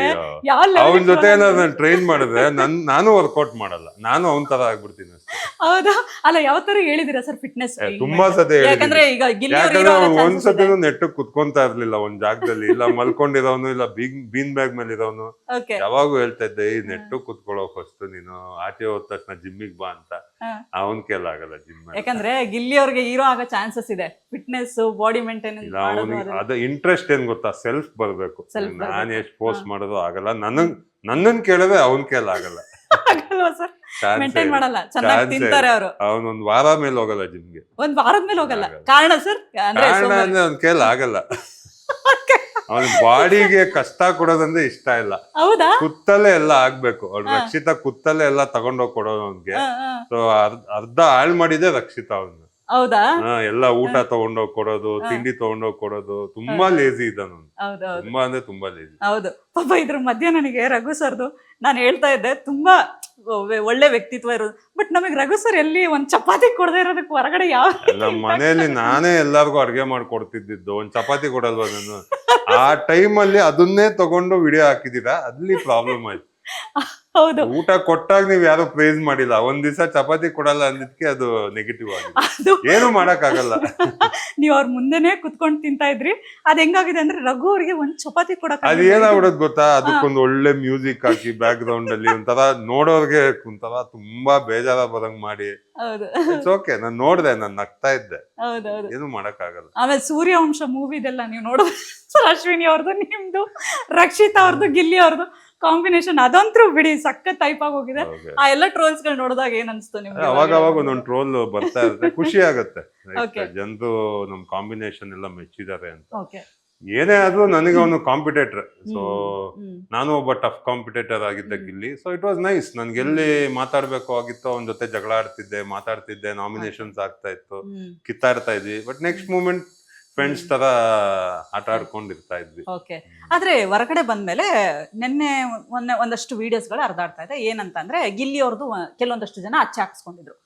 ಅಚ್ಚೆ ಹಾಕಿಸ್ಕೊಂಡವ್ರೆಲ್ಲ ಕೆಲವ್ರು ಏನ್ ವಿಡಿಯೋ ಮಾಡ್ತಿದಾರೆ ಅಂದ್ರೆ, ಏನ್ರಿ ಗಿಲ್ಲಿ ಫಸ್ಟ್ ನಿಮ್ಮ ಅಪ್ಪ ಅಮ್ಮಂದು ಹಾಕಿಸ್ಕೊಳ್ರಿ ಈ ಟ್ಯಾಟೋನ, ಅದು ಬಿಟ್ಟು ಗಿಲ್ಲಿ ಅವ್ರದ್ದು ಹಾಕಿಸ್ಕೊತಾ ಇದ್ದೀರಲ್ಲ ನೀವು. ಅವ್ರೇನ್ ನಮ್ಮನ್ನ ದೇಶ ಸೇವೆ ಮಾಡಿದಾರ ಅಥವಾ ಯುದ್ಧದಲ್ಲಿ ಹೋರಾಡ್ ಬಂದಿದಾರ? ಯಾವ ಕಾರಣಕ್ಕೆ ಇಷ್ಟೊಂದು ಇದನ್ ಮಾಡ್ತಾ ಇದ್ದೀರಾ? ಒಂದು ಕಾಮನ್ ಪಾರ್ಟಿಸಿಪೆಂಟ್ ಆಗಿ ಗೆದ್ರು, ಓಕೆ ಫೈನ್, ಖುಷಿ ಕೊಡೋಣ, ಫೈನ್, ಆತರ ಇರಿ. ಅದು ಬಿಟ್ಟು ಅಚ್ಚೆ ಎಲ್ಲ ಯಾಕೆ ಹಾಕಿಸ್ಕೊಳ್ತಾ ಇದ್ದೀರಾ? ಅಷ್ಟೊಂದು ಹೈಪ್ ಕೊಡ್ಬೇಕಾ ಅಂತ ಬಹಳ ಜನರು ಸೋಷಿಯಲ್ ಮೀಡಿಯಾದಲ್ಲಿ ವಿಡಿಯೋ ಮಾಡಾಕ್ತಿದ್ದಾರೆ. ಇದ್ರ ಬಗ್ಗೆ ಹೈಪ್ ಅನ್ನೋಕ್ಕಿಂತ ಅದು ಇಂಡಿವಿಜುವಲ್ ಚಾಯ್ಸ್ ಆಗತ್ತೆ.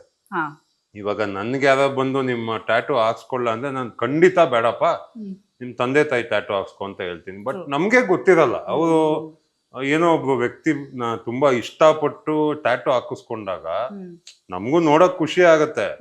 ಬಟ್ ಬೇರೆಯವ್ರಿಗೆ ಏನಾಗತ್ತೆ ಅಂದ್ರೆ ಅದು ಇಷ್ಟ ಆಗದೆ ಇರ್ಬೋದು. ಬಟ್ ಅವ್ರ ಚಾಯ್ಸ್ ಅಲ್ವಾ, ಅವ್ರ ಬಾಡಿ ಅವ್ರು ಏನಾದ್ರು ಮಾಡ್ಕೊಂತಾರೆ. ನಾವು ಕಮೆಂಟ್ ಮಾಡಕ್ಕಲ್ಲ. ಕಮೆಂಟ್ ಮಾಡಿದ್ರೆ ನಿಮ್ಗೇನು ನನ್ನ ಇಷ್ಟ ಅಂತ ಹೇಳ್ತಾರೆ. ಸೊ ಅದು ಇಂಡಿವಿಜುವಲ್ ಚಾಯ್ಸ್. ಇವಾಗ ಅವರಿಗೆ ಗಿಲ್ಲಿ ಟ್ಯಾಟೂ ಹಾಕ್ಸೋದ್ರಿಂದ ಅವ್ರಿಗೆ ಖುಷಿ ಕೊಡೋದಿದ್ರೆ ಏನು ಮಾಡಕ್ ಆಗಲ್ಲ. It's A memory for them. ತುಂಬಾ ಇಷ್ಟಪಟ್ಟಿರ್ತಾರೆ ಅವ್ರನ್ನ, ಫ್ಯಾನ್ ಆಗೋ ಅಭಿಮಾನಕ್ಕೂ ಏನೋ ಹಾಕ್ಸಿರ್ತಾರೆ. ಅದು ಫ್ಯಾನ್ ಇವಾಗ ಹಾಕಿಸ್ಬಾರ್ದು ಅಂದ್ರೆ ಅವ್ರಿಗೂ ಬೇಜಾರಾಗತ್ತೆ. ಅದು ಫ್ಯಾನ್ ಮೇಲೆ ಬಿಟ್ಟಿದ್ದು. ಸೊ ನಾವು ಇಂಡಿವಿಜುವಲ್ ಆಗಿ ಕಮೆಂಟ್ ಮಾಡಕ್ ಆಗಲ್ಲ, ತಪ್ಪಾಗತ್ತೆ. ಹೊರಗಡೆ ಈ ರೇಂಜಿಗೆ ಗಿಲ್ಲಿಗೆ ಫ್ಯಾನ್ಸ್ ಇದಾರೆ ಅಂತ ನಿಮ್ಗೆ ಯಾರಿಗಾದ್ರೂ ಒಳಗಡೆ ಕ್ಲೂ ಇತ್ತಾ ಸರ್? ಅಂದ್ರೆ ಇಲ್ಲ, ಐಡಿಯಾ ಇರ್ಲಿಲ್ಲ. ಆಚೆ ಬಂದ್ಮೇಲೆ ಗೊತ್ತಾಗಿದ್ದು. ಓಕೆ, ಆಚೆ ಬಂದ್ಮೇಲೆ ಗೊತ್ತಾಗಿದ್ದು. ಅದನ್ನ ನೋಡಿದಾಗ ಅಂದ್ರೆ ಈಗ ಗಿಲ್ಲಿ ಅವ್ರಿಗೆ ತೋರಿಸ್ತಾ ಇರುವಂತಹ ಪ್ರೀತಿ ಬಹುಶಃ ಯಾವ ಕಂಟೆಸ್ಟೆಂಟ್ಗೂ, ಈ ಹಿಂದೆ ಬಂದಂತಹ ಕಂಟೆಸ್ಟೆಂಟ್ಗೂ ಇಷ್ಟೊಂದು ಪ್ರೀತಿ ತೋರಿಸಿಲ್ಲ ಅಂತ ಅನ್ಸುತ್ತೆ. ಇಷ್ಟು ಪ್ರೀತಿ ಇದೆಲ್ಲ ನೋಡಿದಾಗ ಏನ್ ಅನ್ಸ್ತು ಸರ್ ನಿಮಗೆ? ಅಂದ್ರೆ ಯಾವ ವಿಚಾರಗಳಿಂದ ಗಿಲ್ಲಿ ಅವರು ಮನ್ಸನ್ನ ಗೆದ್ದಿರ್ಬೋದು? ಇಷ್ಟು ಜನರ ತುಂಬಾ ಖುಷಿ ಆಯ್ತು. ಮೊದಲನೇದು. ಎರಡನೇದು, ಒಂದು ಹಳ್ಳಿ ಪ್ರತಿಭೆ, ಅವ್ರ ಸ್ಲ್ಯಾಂಗ್ ಇದೆಯಲ್ಲ, ಅಂಡ್ ಸ್ಪಾಂಟೇನಿಯಸ್ ಆಗಿ ಮಾತಾಡೋದು, ಅದೆಲ್ಲ ಚೆನ್ನಾಗಿ ಕನೆಕ್ಟ್ ಆಗಿದೆ. ಇವಾಗ ನನಗೆ ಒಂದು 10 ಜನಕ್ಕೆ ನಗ್ಸು ಅಂದ್ರೆ ನಗ್ಸಕ್ ಆಗಲ್ಲ, ತುಂಬಾ ಕಷ್ಟ, ಎಲ್ಲಾರ ಕೈಲೂ ಆಗಲ್ಲ. ಅಂಡ್ ಆ ಮನುಷ್ಯ ಎಲ್ಲಾರನ್ನೂ ನಗಿಸ್ತಾನೆ. ಇಟ್ಸ್ ಲೈಕ್ ಈಗ ಆಲ್ರೆಡಿ ನಮ್ ಲೈಫ್ ಹೆಂಗಾಗೋಗಿದೆ ಅಂದ್ರೆ ಸ್ಟ್ರೆಸ್, ಲೈಫ್ ಎಲ್ಲ ಟೆನ್ಷನ್. ಸೊ ಗಿಲ್ಲಿ ಅಂತ ಒಂದು ಪ್ರತಿಭೆ ಬಂದು 1 ಅವರ್ ನೋಡಿದಾಗ ಅವ್ರು ನಗ್ತಾರೆ. ಅವನ್ನ ನೋಡಿ ಖುಷಿ, ಆ ಸ್ಟ್ರೆಸ್ ಎಲ್ಲ ಕಮ್ಮಿ ಆಗುತ್ತೆ.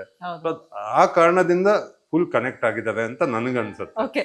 ಬಟ್ ರಕ್ಷಿತಾ ಅವರ ಪೊಸೆಸಿವ್ನೆಸ್ ನೋಡಿ, ಏನಪ್ಪ ಗಿಲ್ಲಿ ತರ ಹುಡುಗ ಬೇಕು, ಗಿಲ್ಲಿ ಬೇಡ ಅಂತ ಹೇಳಿದ್ದು ವೈರಲ್ ಆಗಿತ್ತು. ಆ ಹುಡುಗಿನೇ ಹಂಗೆ. ಸೊ ನಾನು ಮತ್ತೆ ಗಿಲ್ಲಿ ಅಂದ್ರೆ ಭಾರಿ ಇಷ್ಟ ಅವಳಿಗೆ.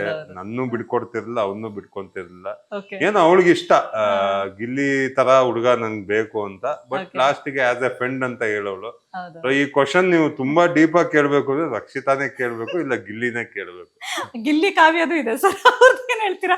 ಹೊರಗಡೆ ದೇವಸ್ಥಾನಕ್ಕೆ ಪೂಜೆ ಎಲ್ಲ ಮಾಡಿಸ್ತವ್ರೆ, ಏನ್ ಮಾಡಕ್ಕಾಗಲ್ಲ. ಸೊ ಇವಾಗ ಅದೆಲ್ಲ ಪರ್ಸನಲ್ ಕ್ವಶನ್ ಅವ್ರನ್ನೇ ಕೇಳ್ಬೇಕು. ನಾನ್ ನೋಡಿದ್ದು ದೇವ್ರಕ್ಕೆ ಕಂಟೆಸ್ಟೆಂಟ್ ಬಂದಾಗ ಜಂಟಿಯಾಗಿ ಬಂದು ಒಂದು ಬಾಂಡೇಜ್ ಇತ್ತು. ಅದನ್ನ ಥ್ರೂಔಟ್ ಎಂಡ್ ತನಕ ತಗೊಂಡೋದ್ರು. ಸೊ ಜೊತೆಗೆ ಇದ್ರು, as a friend, as a good friend ಅಂತ ಹೇಳ್ಬೋದು. ಸೊ ಇನ್ ಮಿಕ್ಕಿದ್ ನಿಮ್ಗೆ ಏನಾದ್ರು ಡೀಟೇಲ್ಸ್ ಬೇಕಂದ್ರೆ ಅವ್ರನ್ನೇ ಕೇಳ್ಬೇಕು. ಹಂಗೆ ಸೂಪರ್ ಸರ್. ಓಕೆ, ಇನ್ನು ಅಶ್ವಿನಿ ಗೌಡ ಅವ್ರದ್ದು ನಿಮ್ದು ಕಾಂಬಿನೇಷನ್ ಸಖತ್. ಅಂದ್ರೆ ಒಂದು ಡ್ಯಾನ್ಸ್ ಮಾಡಿದ್ರು, ಏನೋ ಒಂದು ಇದನ್ನ ಮಾಡಿದ್ರು, ಲುಕ್ ಕೊಟ್ಟರು, ಅದೆಲ್ಲ ಹೊರಗಡೆ ಹೈಪ್ ಆಗ್ತಿತ್ತು. ಅದು ಫುಲ್ ಫೀಲಿಂಗ್ ಲವ್ ಸಾಂಗ್ಸ್ ಎಲ್ಲ ಹಾಕಿ ಇದನ್ ಮಾಡ್ತಾ ಇದ್ರು. ನಂಗೆ ಗೊತ್ತಿಲ್ಲ ನಿಮ್ ಹೆಂಡತಿ ಏನಂದ್ರೆ ಅದನ್ನ. ಇಲ್ಲ, ನಮ್ಮ ಹೆಂಡತಿ ಏನು ತಲೆ ಕೆಡಿಸ್ಕೊಂಡಿಲ್ಲ. Okay, so it was a game. So game ಅಲ್ಲಿ ನಾವು 3 ತಿಂಗಳು ಎಲ್ಲ ಜೊತೆಗಿದ್ದಾಗ ಮೂಮೆಂಟ್ಸ್ ಎಲ್ಲ ಬರುತ್ತೆ. ನಾವು ಬಂದಾಗ ಕ್ಲಾಶ್ ಆಯ್ತು, ಅಂಡ್ ನಾವು ಜೊತೆಗೆ ಅಡುಗೆ ಮಾಡ್ತಾ ಇದ್ವಿ, ಅಲ್ಲೊಂದ್ ಸ್ವಲ್ಪ ಏನಪ್ಪಾ ಕಾಂಬಿನೇಷನ್ ಇತ್ತು. ಅಂಡ್ ವೀಕೆಂಡ್ ಅಂತ ಬಂದಾಗ ನಮ್ಮಿಬ್ರಿಗೂ ಡ್ಯಾನ್ಸ್ ಮಾಡೋಕ್ ಹೇಳೋರು. It was a nice moment, very good friend. ಲಾಸ್ಟಿಗೆ ನಮ್ಗೇನ್ ನಾಮಿನೇಷನ್ ಇರ್ಲಿಲ್ವೋ ಅವಾಗೆಲ್ಲ ಒಳ್ಳೊಳ್ಳೆ ಮೂಮೆಂಟ್ಸ್ ನ ಶೇರ್ ಮಾಡ್ಕೊಂಡ್ವಿ. ಚೆನ್ನಾಗಿತ್ತು ಕಾಂಬಿನೇಷನ್. ಆದ್ರೆ ಅಶ್ವಿನಿ ಗೌಡ ಅವರು ಕೂಡ ಒಂದಷ್ಟು ಸ್ಟೇಟ್ಮೆಂಟ್ಸ್ ಗಳು ಅದು ಇದು ಎಲ್ಲ ಪಾಸ್ ಮಾಡ್ತಾರೆ ಸರ್ ಹೊರಗೆ ಬಂದ್ಮೇಲೆ, ನಿಮಗೂ ಗೊತ್ತಿರುತ್ತೆ ಅನ್ಸುತ್ತೆ.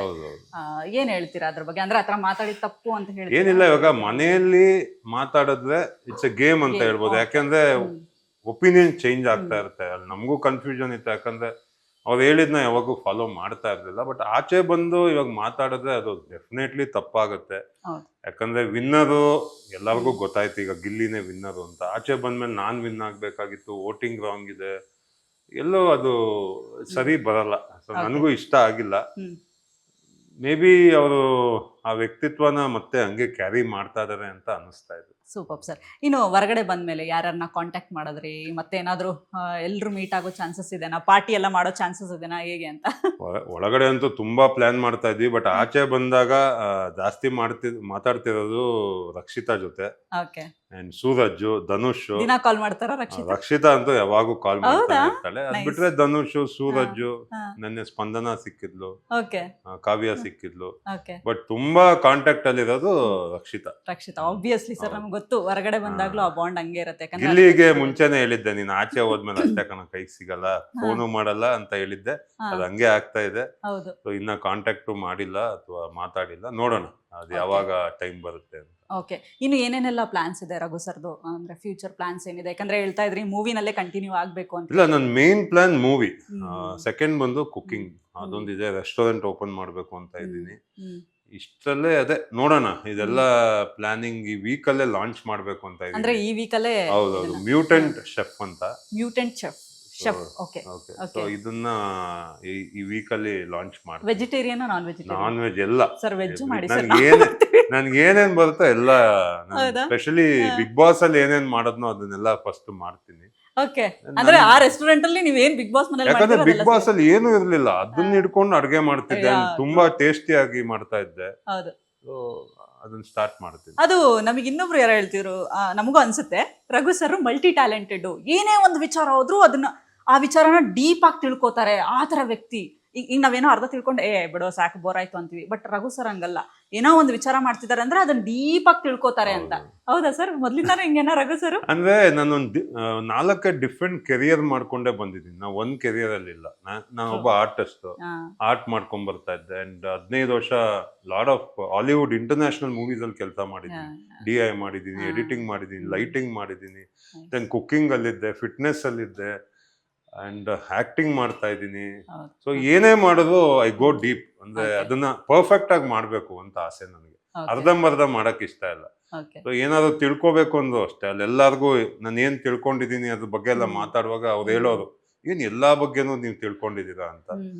ಸೊ ನಾನು ಹಂಗೆ ಸ್ವಲ್ಪ ಏನಾದ್ರು ತಿಳ್ಕೊಬೇಕು ಅಂದ್ರೆ ಡೀಪ್ ಆಗಿ ತಿಳ್ಕೊಂತೀನಿ. ಓಕೆ, ನಿಮ್ಮ ಫಿಟ್ನೆಸ್ ಜೊತೆಗೆ ಈಗ ಸಿನಿಮಾಗಳಲ್ಲೂ ಕೂಡ ಇದನ್ನ ಅಂದ್ರೆ ಈಗ ಸ್ಟೋರಿಗಳ ಆಯ್ಕೆನೂ ಮಾಡ್ತಾರಾ? ಹೌದೌದು, ಹೇಗೆ ಇದೇ ತರ ನೋಡ್ತಾ ಇದ್ದೀನಿ. ಸ್ಟೋರೀಸ್ ಎಲ್ಲ ಪರ್ಫೆಕ್ಟ್ ಆಗಿದ್ರೆ ಅಲ್ಲಿ ಗೋ ಫಾರ್ ಇಟ್. ಓಕೆ, ಬಂದ್ರೆ ಹೋಗ್ತೀರಾ? 100% ಹೋಗ್ತೀನಿ. ಆದ್ರೆ ಈಗ ತಮಿಳು ತೆಲುಗು ಬಂದಿದೆಯಲ್ಲ ಸರ್, ಅದು ಹೇಗೆ? ಬಂದಿದೆ, ನೋಡೋಣ. ಯಾವ್ದೋ ಒಳ್ಳೆ ರೋಲ್ ಇದ್ರೆ ಹೋಗ್ತೀನಿ. ಬಟ್ ನನ್ನ ಪ್ರಯಾರಿಟಿ ಬಂದು ಕನ್ನಡ. Okay, super. ನಿಮ್ ವೈಫ್ ಕೂಡ ತುಂಬಾ ಚೆನ್ನಾಗಿದ್ದಾರೆ ಸರ್, ಹೀರೋಯಿನ್ ಆಗಿ ಮಾಡ್ಬೋದಲ್ಲ ಅಂತ. Heroine mostly doubt. ನಾನು ಹೇಳಿದ್ದೆ ನಾವು ವಿಲನ್ ಆಗ್ತೀನಿ, ಅವಳು ಹೀರೋಯಿನ್ ಆಗ್ಲಿ ಅಂತ. ಓಕೆ, ಅವರು ತುಂಬಾ ಚೆನ್ನಾಗಿದ್ದಾರೆ. ಅವ್ರು ಏನು ಬ್ಯೂಟಿ ಟಿಪ್ಸ್ ಎಲ್ಲ ಅವ್ರನ್ನೇ ಕೇಳಿ? ಏನಿಲ್ಲ, ಅವ್ರು ಏನು ಮಾಡ್ಕೊಡಲ್ಲ, ಮೇಕಪ್ ಹಾಕಲ್ಲ, ಏನು ಮಾಡಲ್ಲ. ಅವ್ಳು ನೋಡಕ್ಕೆ ತುಂಬಾ ಚೆನ್ನಾಗಿದ್ದಾರೆ. ಓಕೆ, So ಅದು ಡೇ ಒನ್ ಇಂದ ಅದನ್ನ ಹೇಳ್ತಾನೆ ಇದೀನಿ. Okay. ಒಳಗಿದ್ದಾಗೂ ಎಲ್ಲಾ ಕಂಟೆಸ್ಟೆಂಟ್ ಗಳಿಗೆ ಹೇಳ್ತಾ ಇದ್ದೆ, ನಂಬ್ಲಿಲ್ಲ ಅವ್ರು ಫಸ್ಟ್. ಹಾ, ಹಾ, ಅವಳು ಬಂದಾಗ ಎಲ್ಲ ಸುಸ್ತಾಗ್ಬಿಟ್ರು ನೋಡೋಳ್ನ, ಹಾ. ಏನ್ ಹಿಂಗಿದಾರ ನಿಮ್ ವೈಫು ಅಂತ. ಓಕೆ. ಅಶ್ವಿನಿ ಗೌಡ ಅವ್ರನ್ನ ಏನಾರು ಮೀಟ್ ಮಾಡಿಸಿದ್ರೆ? ಮಾಡ್ಸಿದ್ದೆ. ಮಾಡಿಸಿದ್ರಿ. ಏನ್ ನಮ್ ವೈಫ್ ಫುಲ್ ಕೂಲ್, ಅವೆಲ್ಲ ಅವೆಲ್ಲ ತಲೆ ಕೆಡಿಸ್ಕೊಳ್ಳಲ್ಲ. ಕೆಲವ್ರು ವೈಫ್ ಇರ್ತಾರೆ ಸರ್ ಸಿಕ್ಕಾಬಟ್ಟೆ ಪಸ್. ಅದ್ರಲ್ಲೂ ನೀವು ಅಶ್ವಿನಿ ಗೌಡ ಅವ್ರ ಜೊತೆ ಡ್ಯಾನ್ಸ್ ಮಾಡ್ತಿದ್ರೆ ಅಯ್ಯೋ ಇವ್ರ ಏನನ್ಬೋದು. ತುಂಬಾ ಅನ್ನೋ ಥರ ಸ್ಪೋರ್ಟಿವ್, thought ಇರುತ್ತೆ. ಓಪನ್ ಮೈಂಡೆಡ್, ಅದೆಲ್ಲ ಪ್ರಾಬ್ಲಮ್ ಇಲ್ಲ. Okay, that so sweet Raghu sir. ನಿಮ್ಮ ಜೊತೆ ಮಾತಾಡಿ ಸಾಕಷ್ಟು ಖುಷಿ ಆಯ್ತು. ಬಹುಶಃ ನನಗೆ ತುಂಬಾ ಇಷ್ಟವಾದ ವ್ಯಕ್ತಿತ್ವ ನಿಮ್ದು. ಯಾಕಂದ್ರೆ Thank you, ma'am. ಮುಖವಾಡನೇ ಇರ್ಲಿಲ್ಲ ಎಲ್ಲೂ ಕೂಡ, ಅದನ್ನೇ ನಾನು ಹೇಳಿದೆ ಸ್ಟಾರ್ಟಿಂಗ್ ಅಲ್ಲೂ ಕೂಡ. ತುಂಬಾ ತೂಕ ಇರುವಂತಹ ವ್ಯಕ್ತಿ, ಜೊತೆಗೆ ವ್ಯಕ್ತಿತ್ವ ಕೂಡ ಹಂಗೆ ಇದೆ. ತುಂಬಾ ಖುಷಿ ಆಯ್ತು ಸರ್ ನಿಮ್ಮನ್ನ ಭೇಟಿ ಮಾಡಿ. ಪಾಪ ಸರ್ ಎಷ್ಟೇ ಬ್ಯುಸಿ ಇದ್ರು ಕೂಡ ನಾನು ಕೇಳಿದ ತಕ್ಷಣ ಇಲ್ಲ ಆಯ್ತು ಬನ್ನಿ ಮೇಡಮ್ ಅಂತ ಹೇಳಿದ್ರು. Thank you so much sir, ನಿಮ್ಮ ಒಂದು ಪ್ರೀಶಿಯಸ್ ಟೈಮ್ನ ನಮ್ಮ ಜೊತೆ ಹಂಚ್ಕೊಂಡಿದ್ದಕ್ಕೆ, ಸುಮನ್ ಟಿವಿ ಈ ಕಾರ್ಯಕ್ರಮದಲ್ಲಿ ಭಾಗಿಯಾಗಿದ್ದಕ್ಕೆ. All the very best. And ಆದಷ್ಟು ಬೇಗ ಯೂಟ್ಯೂಬ್ ಚಾನಲ್ ಅಲ್ಲಿ ಹಾಕಿ ಸರ್, ವೆಜ್ ರೆಸಿಪೀಸು ಹಾಕ್ಬೇಕು. 100%. ವೆಜ್ ರೆಸಿಪೀಸ್ ಹಾಕಿ, ನಾವು ವೆಜ್ ಅವರಲ್ಲಿ ನಾವು ಅದನ್ನ ಫಾಲೋ 100% ಮಾಡ್ತೀವಿ. ಸೊ ಹಾಕ್ತೀನಿ. ವೆಜ್ ಅಲ್ಲೂ ಕ್ರಿಯೇಟಿವಿಟಿ ಇರಲಿ. ಸೊ ಆ 100%. ರೆಸಿಪೀಸ್ ನೋಡೋಣ. ರೆಸ್ಟೋರೆಂಟ್ಗೂ ವಿಸಿಟ್ ಮಾಡ್ತೀವಿ ಸರ್. 100%. ಸೊ ಎಲ್ಲೆಲ್ಲಿ ಮಾಡ್ತೀರಾ, ಏನ್ ಮಾಡ್ತೀರಾ ಅಂತ ಹೇಳಿ Thank you. ಖಂಡಿತ ಭೇಟಿ ಮಾಡೋಣ. Yes sir, thank you sir. Yes ವೀಕ್ಷಕರೇ, ನೋಡಿದ್ರಲ್ವಾ, ಇದಾಗಿತ್ತು ಇವತ್ತಿನ ವಿಶೇಷ ಕಾರ್ಯಕ್ರಮ. ಮತ್ತಷ್ಟು ಅಪ್ಡೇಟ್ಸ್ಗಳಿಗಾಗಿ ನೋಡ್ತಾ ಇರಿ ಸುಮನ್ ಟಿವಿ ಕನ್ನಡ.